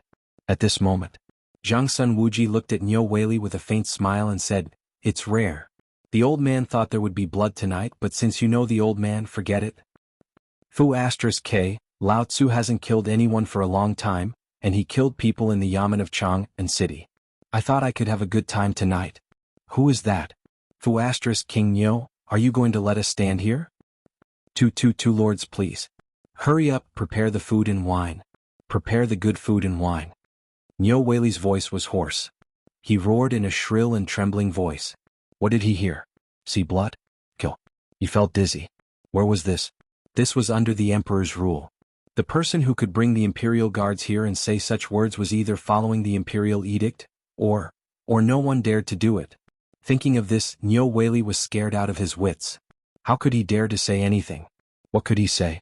Now, if he or anyone dared to fart and made these 2 angry, the county yamen, Nyo Weili was soaked all over. He hurriedly led the 2 into the living room. By the time they entered the living room, the imperial guards had already surrounded the entire magistrate's office. Chapter 491. The living room was already filled with wine. Although fruits were scarce at this time of the year, Zhang Sun Wuji and Qing Yaojin were surprised to see 2 slightly wilted fruits. There were also a few side dishes. Clearly these were not hastily prepared. They must have been prepared beforehand.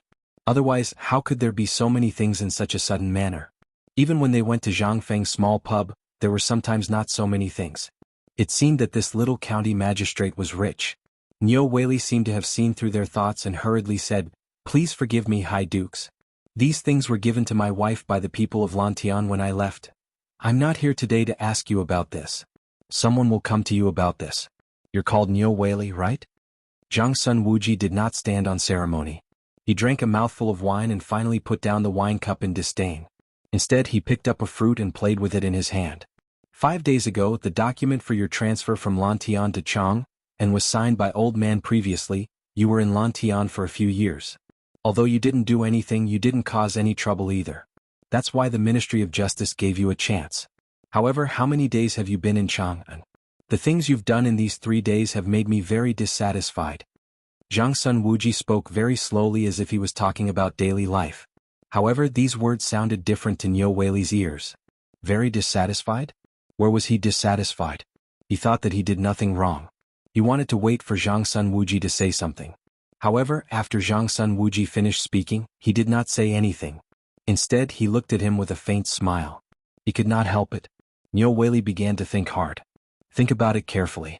If you can't think of anything tomorrow, you don't have to stay in Chang'an anymore. As he spoke, Zhang Sun Wuji and Qing Yaojin looked at him playfully and then left. After sending off the 2 gods of plague, Nyo Whaley collapsed on the ground in front of the yamen. At this moment, his mind was filled with Zhang Sun Wuji's last words. What on earth am I? Did something go wrong? He couldn't help but recall everything that had happened in the past 4 days. Grand Advisor, quickly bring me all the complaints from the past 4 days. Nyo Whaley hurriedly roared as he was carried out of the room by the servants. Coming, Lord Nyo, I'm ready. At this moment, the teacher's mustache was trembling non-stop. A few of the documents in his hands fell to the ground. Thus, Nyo Whaley decided not to leave. He sat on the ground and started flipping through the books. Disperse, go do whatever you need to do. What are you looking at? Get out. When the teacher saw this, he snatched the lantern from the servant girl's hand and urged the servant to leave.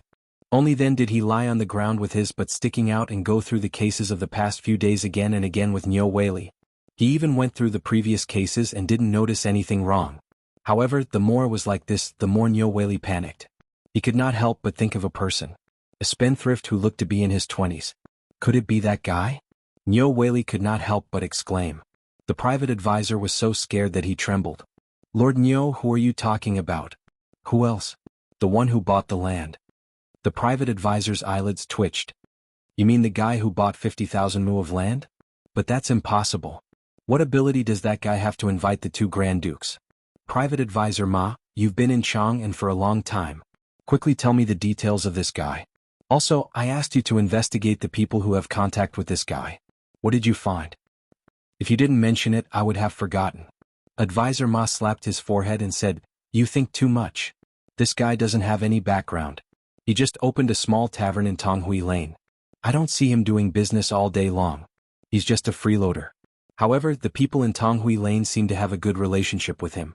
I heard that the 4 great devils in the city call him brother. Moreover, the 4 great devils once gave him a tiger as a gift. What? A tiger?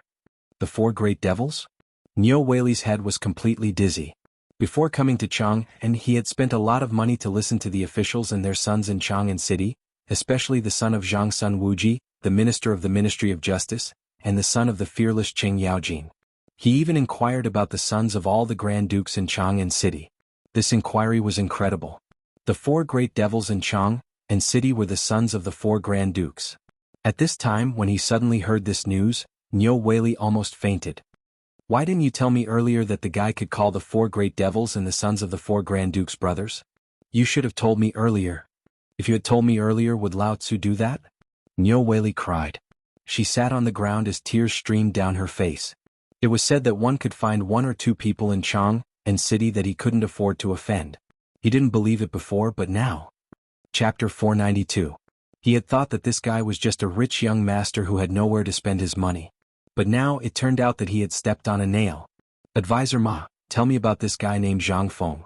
What's his background? Advisor Ma was not a member of the bureau, so there were some things he didn't know. And this matter was too big, so Nyo Whaley didn't intend to tell him.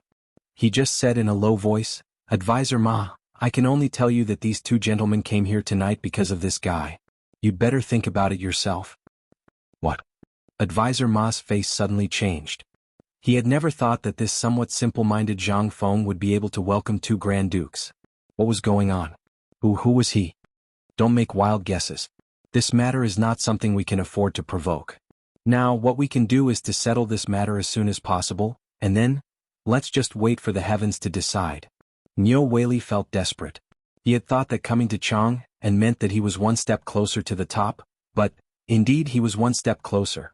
But he was one step closer to death. On the other side, after leaving the Chang and local government, Qing Yaojin and Zhang Sun Wuji went to the agriculture temple and other places one after another. They even summoned all the officials of the Ministry of Justice back to the Ministry of Justice. As long as they were involved in this matter, they were first beaten 50 times and then thrown into prison by the furious Zhang Sun Wuji. He couldn't afford to lose face like this. And it was in front of the emperor and Zhang Feng. If brother Zhang Feng were to enter the imperial court in the future, where would he put his old face? How could he show his face? It was all because of these little bastards. If they hadn't been fooling around all day, would such a thing have happened? Who knew how many things these fellows had eaten in the fields behind them? That night, under the furious Zhang Sun Wuji's order, the Ministry of Justice was reshuffled. Anyone who was found to be slacking would be beaten and driven out of the Ministry of Justice. If you were a little greedy, it would be fine. If you were a little lustful, it would be fine. If you King don't do anything, then it'll be bad. It wasn't just the Ministry of Justice, the Agriculture Temple, the Ministry of Agriculture, and many other places were also reshuffled. Zhang Sun Wuji knocked on the doors of all the officials' houses one by one. And it was also on this night. These people all knew one thing. Because of their shirking and incompetence, the emperor was extremely angry. When Fang Xianling found out about this, his eyes turned red with anxiety. He rushed to the Ministry of Agriculture with Fang Yai. In the Ministry of Agriculture's courtyard, Zhang Sun Wuji and Qing Yaojin didn't say anything. They ignored everyone in the Ministry of Agriculture and just sat in the courtyard, waiting for Fang Xianling. What's going on here? Old Fang, who should we start from? You know that he's been running around for the past 2 days because of that incident, but just now, His Majesty, and we heard with our own ears that he's been delayed for 3 days because of that incident. He's been running around in these few places for 3 days. What's wrong with that? He's being played like a monkey. Fang Xuanling's expression suddenly changed when he heard that. You bunch of good-for-nothings. The two of you, what should we do? Let's do it this way. If we need to kill them, then kill them. This old man has long wanted to teach this group of people a lesson. Damn it, they usually look so serious. If it wasn't for this matter, this old man really wouldn't have known that there were such vermin in our Ministry of Agriculture. You even angered His Majesty? Do as you see fit. Kill those who should be killed and punish those who should be punished. When the people from the Ministry of Agriculture heard that, they completely panicked. They didn't know anything. What were they going to do in such a muddle-headed way? Your Excellency, even if you want to beat or scold us, you should at least tell us what we did wrong. That's right, Your Excellency. We usually do things according to the rules. Where did the problem go wrong? Where did the problem go wrong? Qing Yaojin shouted angrily. Come on, let me tell you good-for-nothings. Just 3 days ago, someone refused to buy a piece of land from the Chang and local government to the Agriculture Temple, then to the Ministry of Justice, and then to the Ministry of Agriculture. One by one they refused to give Lao Tzu a piece of land. Let me ask you, is it very difficult to buy a piece of land? Is it very difficult? Isn't it just a piece of land? Do you have to do this? What does this mean? It means that you're shirking everything you've done. What is this? You're dragging down the Tang Dynasty. Now the Tang Dynasty has just improved, but look at what you've done. Is this something that humans can do? If it wasn't for His Highness the Crown Prince who saw it and reported it to His Majesty, and if it weren't for us old fellows pleading for leniency, I'm telling you, we wouldn't be the only ones here tonight. At this time, the people of the Ministry of Agriculture finally figured out the truth of the matter. And the old man among them couldn't help but be angry. Damn it, which bastard did this? My 3 Grand Dukes, such a person should have his 9 familial exterminated. I beg you to kill his 9 familial exterminations. They knew very well what was going on in the palace now. But now Qing Yaojin was dragging down the progress of the Tang Dynasty.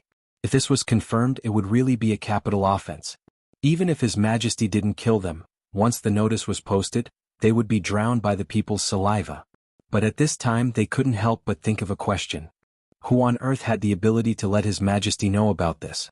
Who on earth was the person who bought the land? Chapter 493.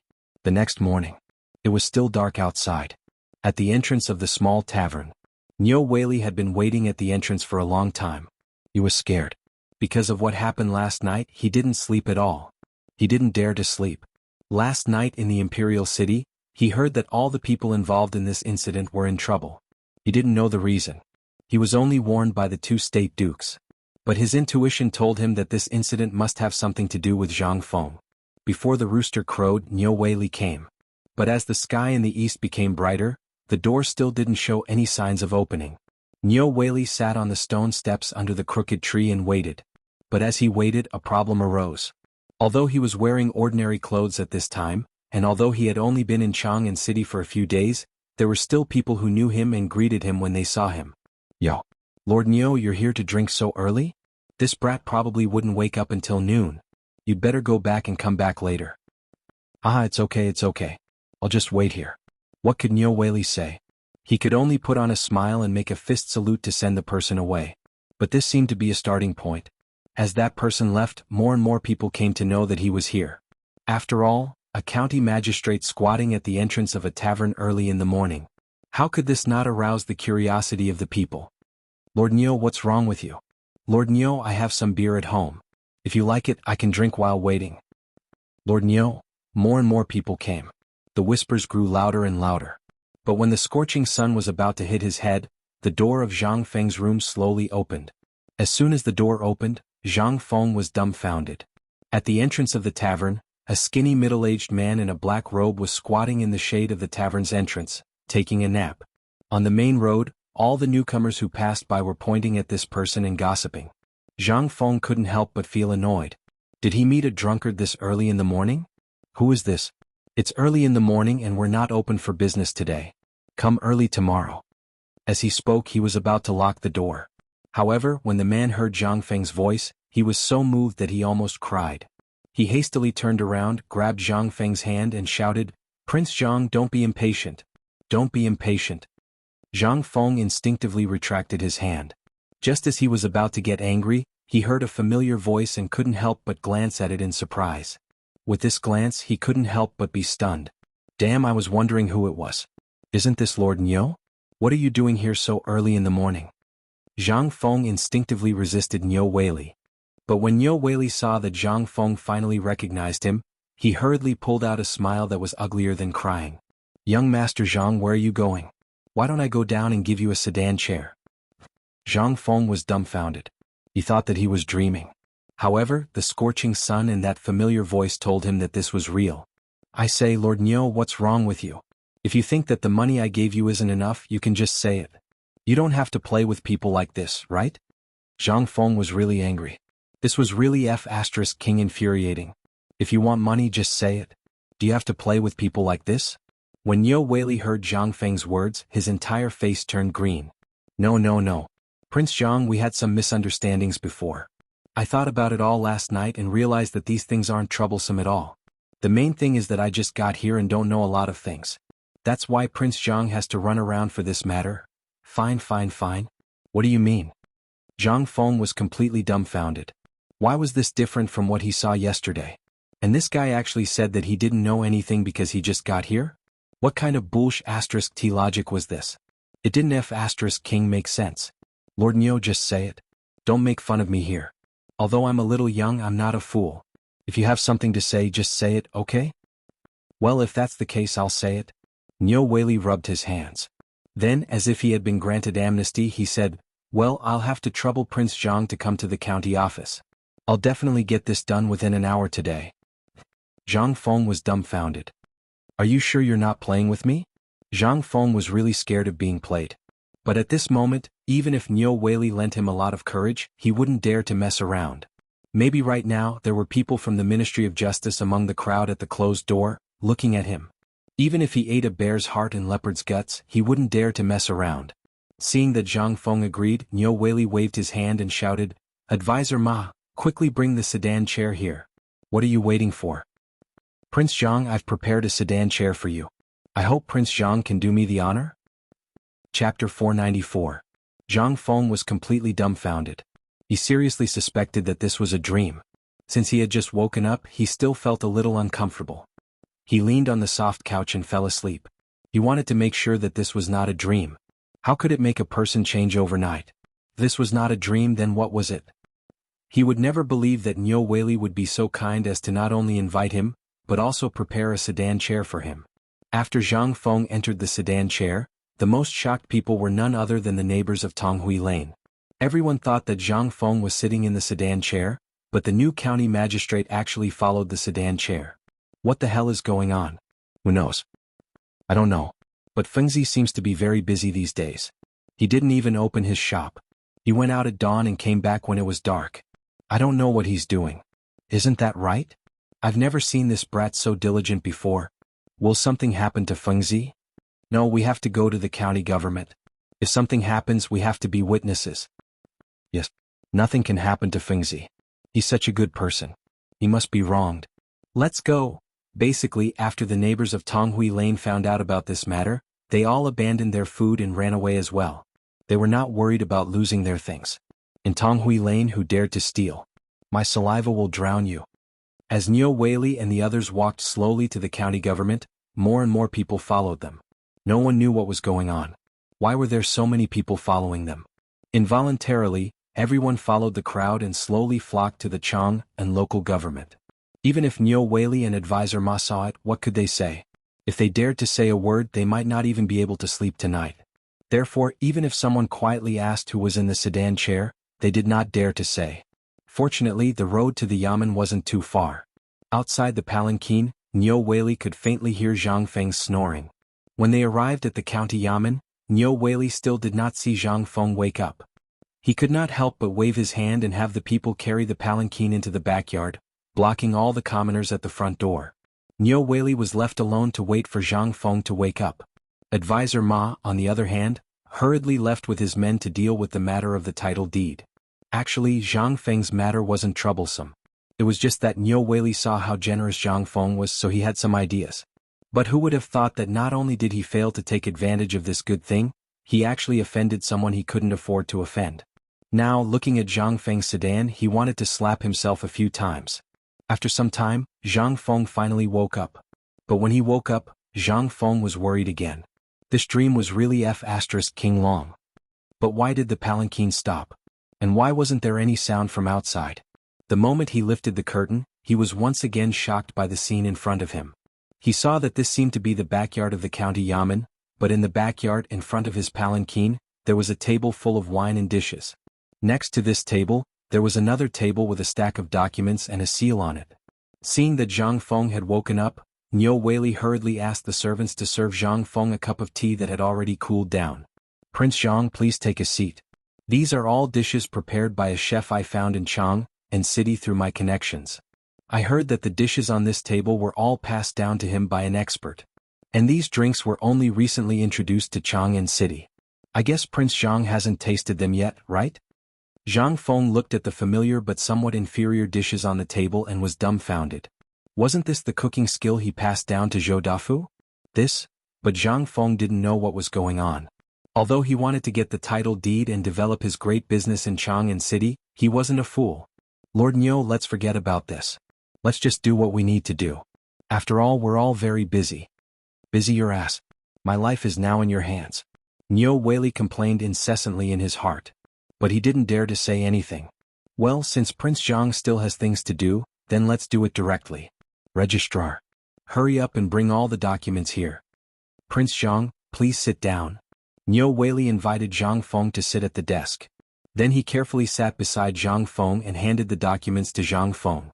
Prince Zhang, this is the document from the Ministry of Justice. You just need to sign here and this land will be yours. And this document is from the Ministry of Works.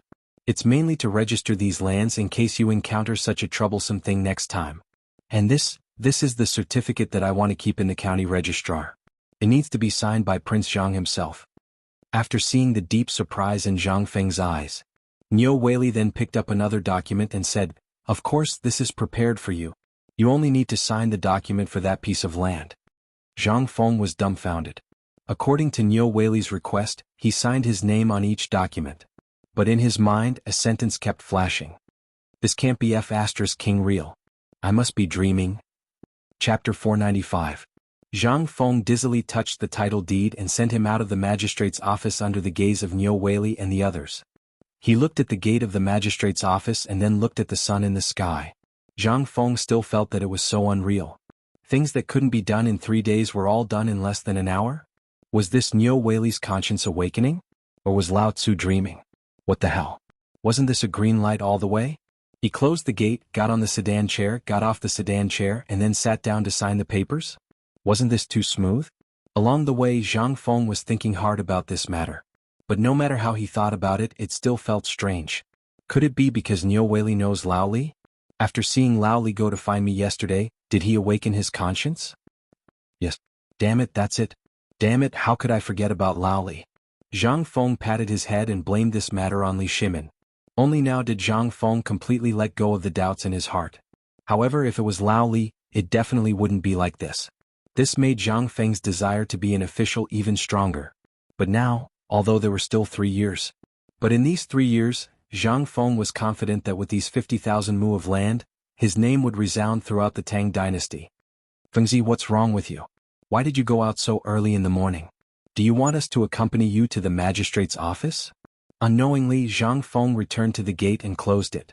At the gate, Li Qingqian and the others had been waiting for a long time. Even Cheng Chumo poked through the paper window and looked inside.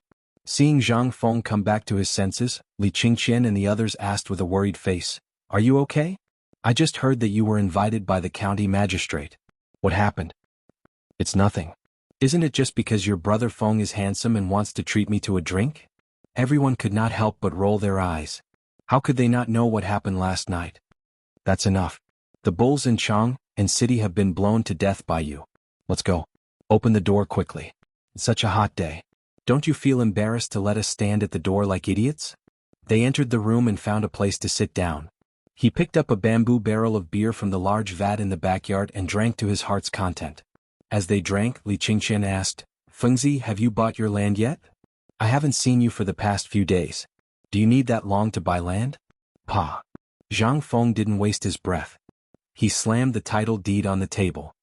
Look. 50,000 mu of land is now Zhang Feng's." Pooh. They couldn't help but spit out the wine in their mouths. "How much? How many mu did you say?" They thought Zhang Feng was buying the land in Chang'an City.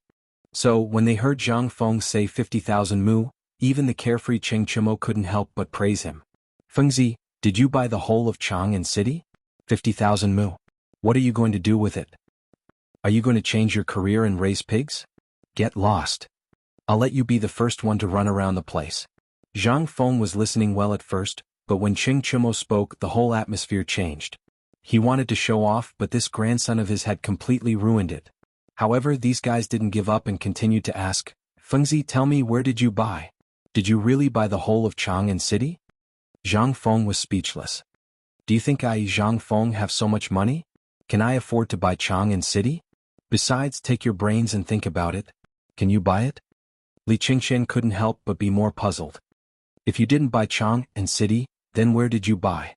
Why did you spend so much time?" How could Zhang Feng tell him such a shameful thing? He rolled his eyes and said, "Speaking of that place. It's a good place, located between Beiber River and Chan River. Zhongnan Mountain is to the south, Shao Mountain is to the east, and Ba River is to the north. It's the first barrier of Chang'an City.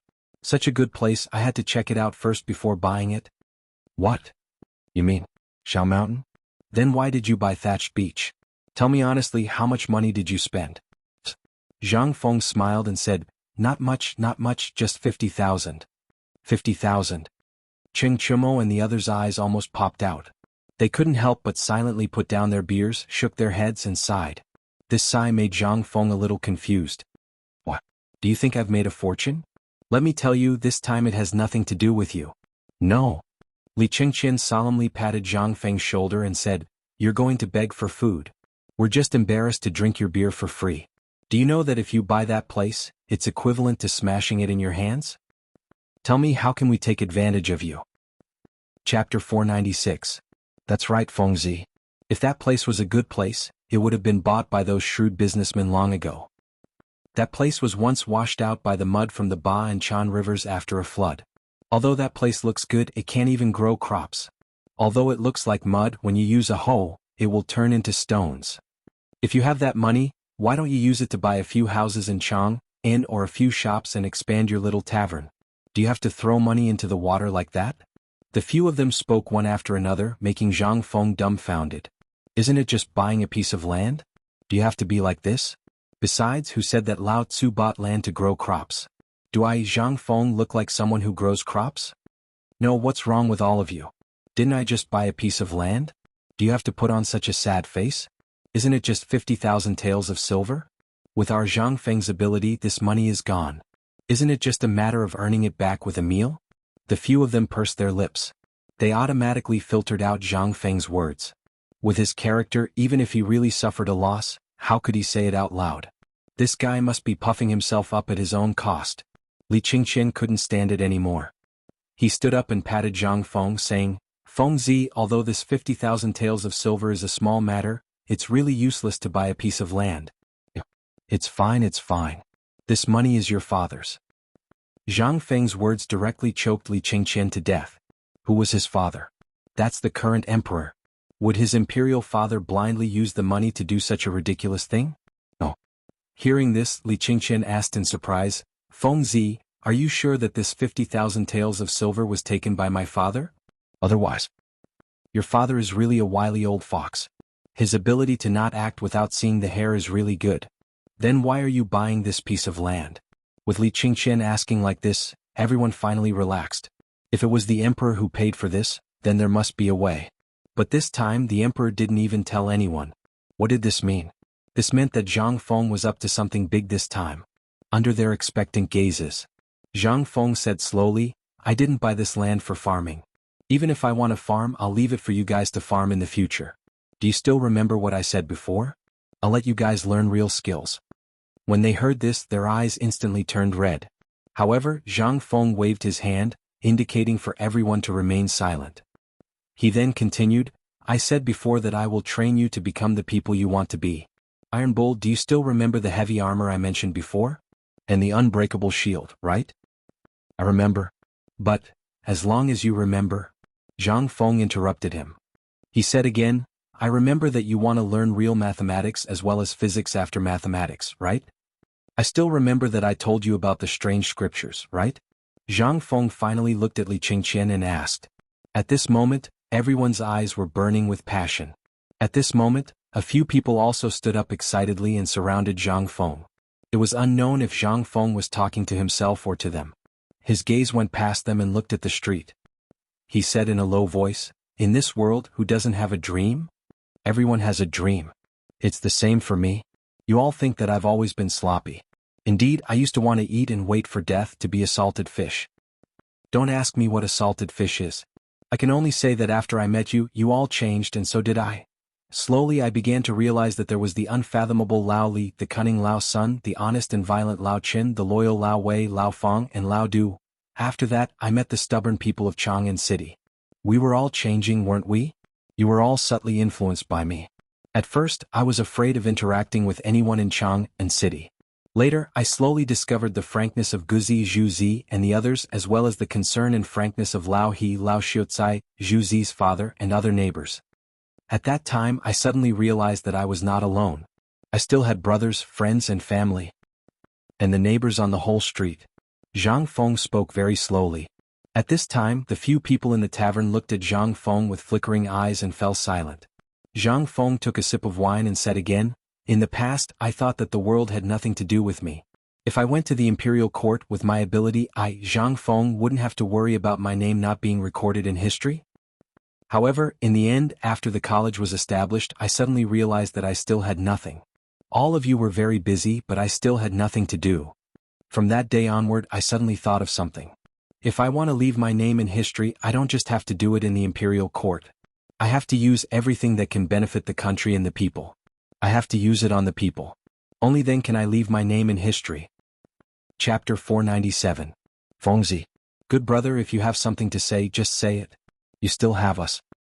Yes. You once told us that if we want to surpass the glory of our parents, we have to be brave enough to walk out of their shadow.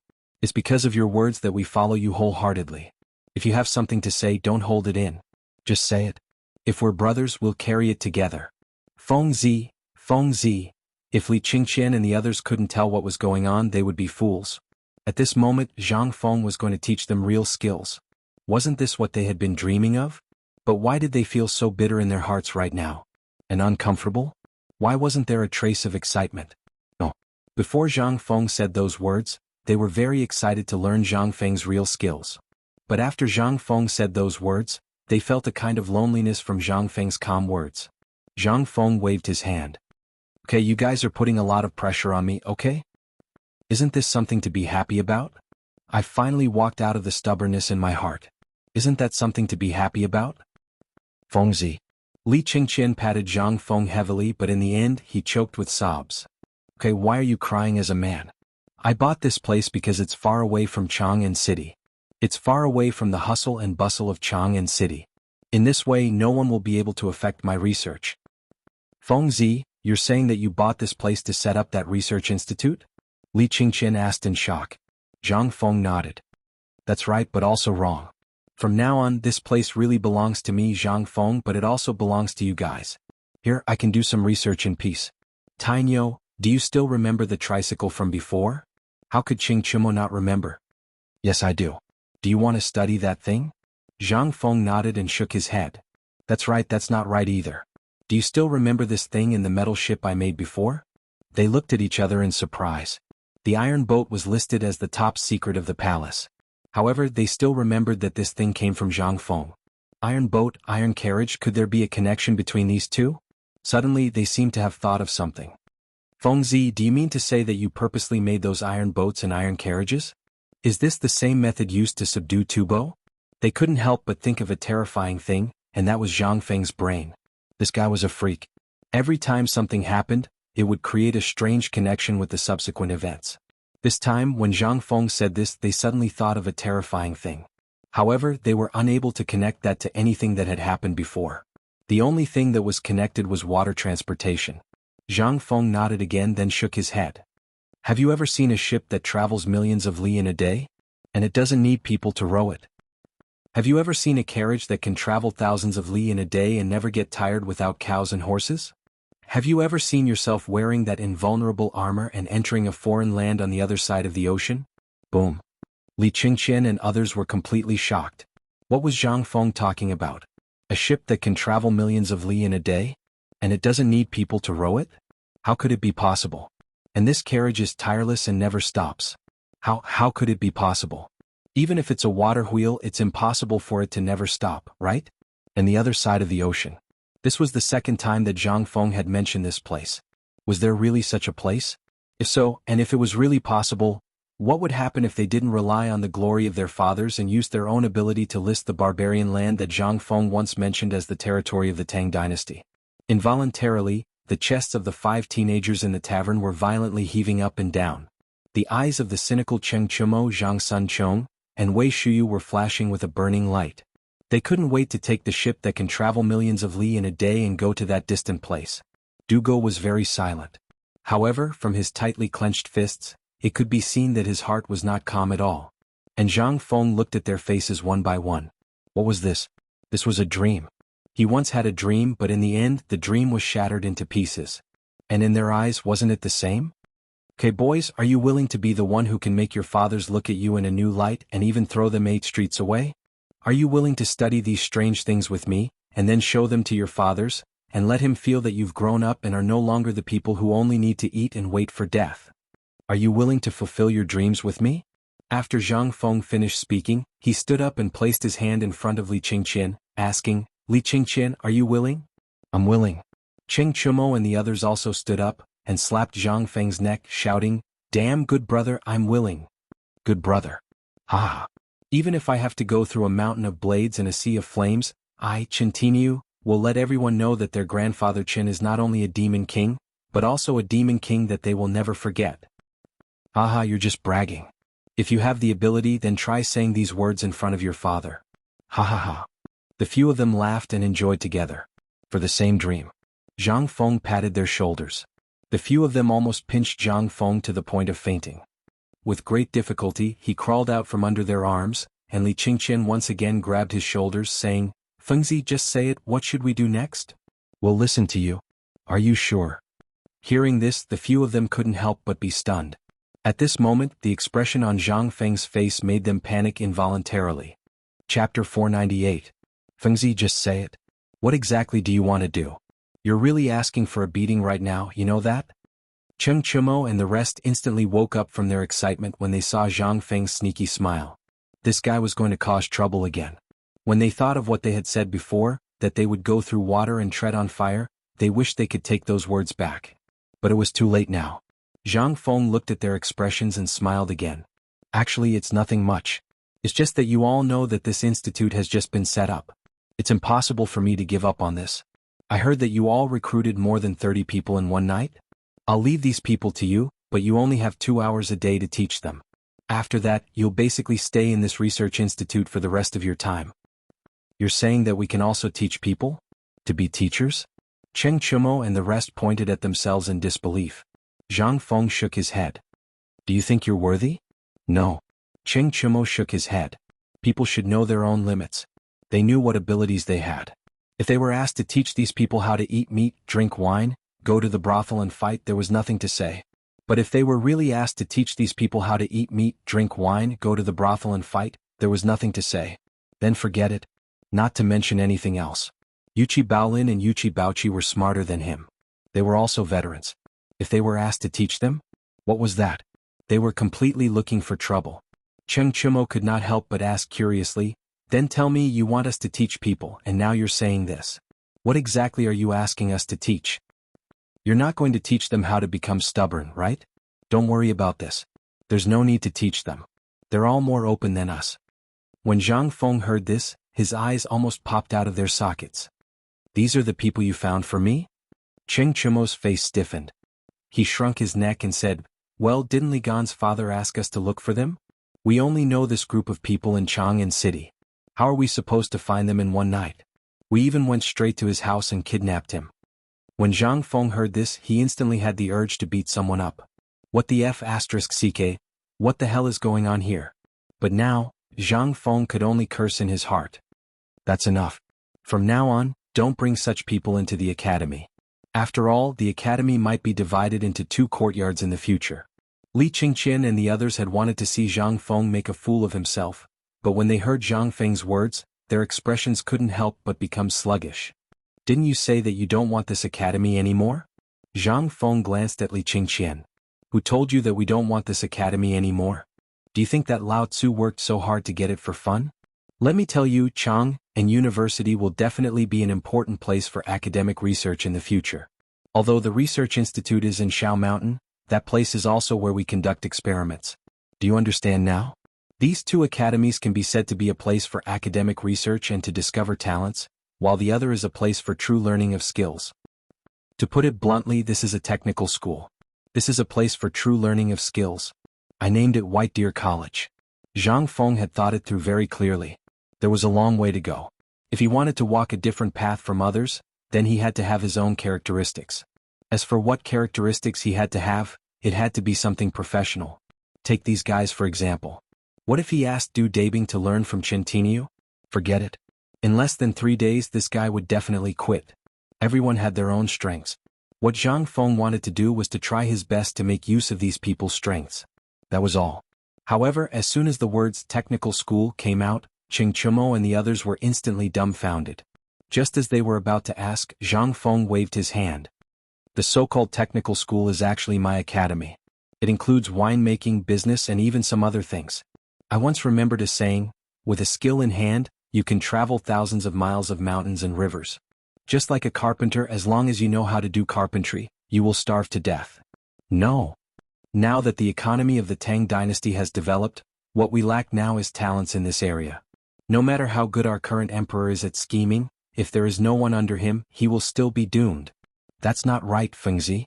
What I know now is that ever since the imperial examination system was introduced, everyone has set the college entrance examination as their goal.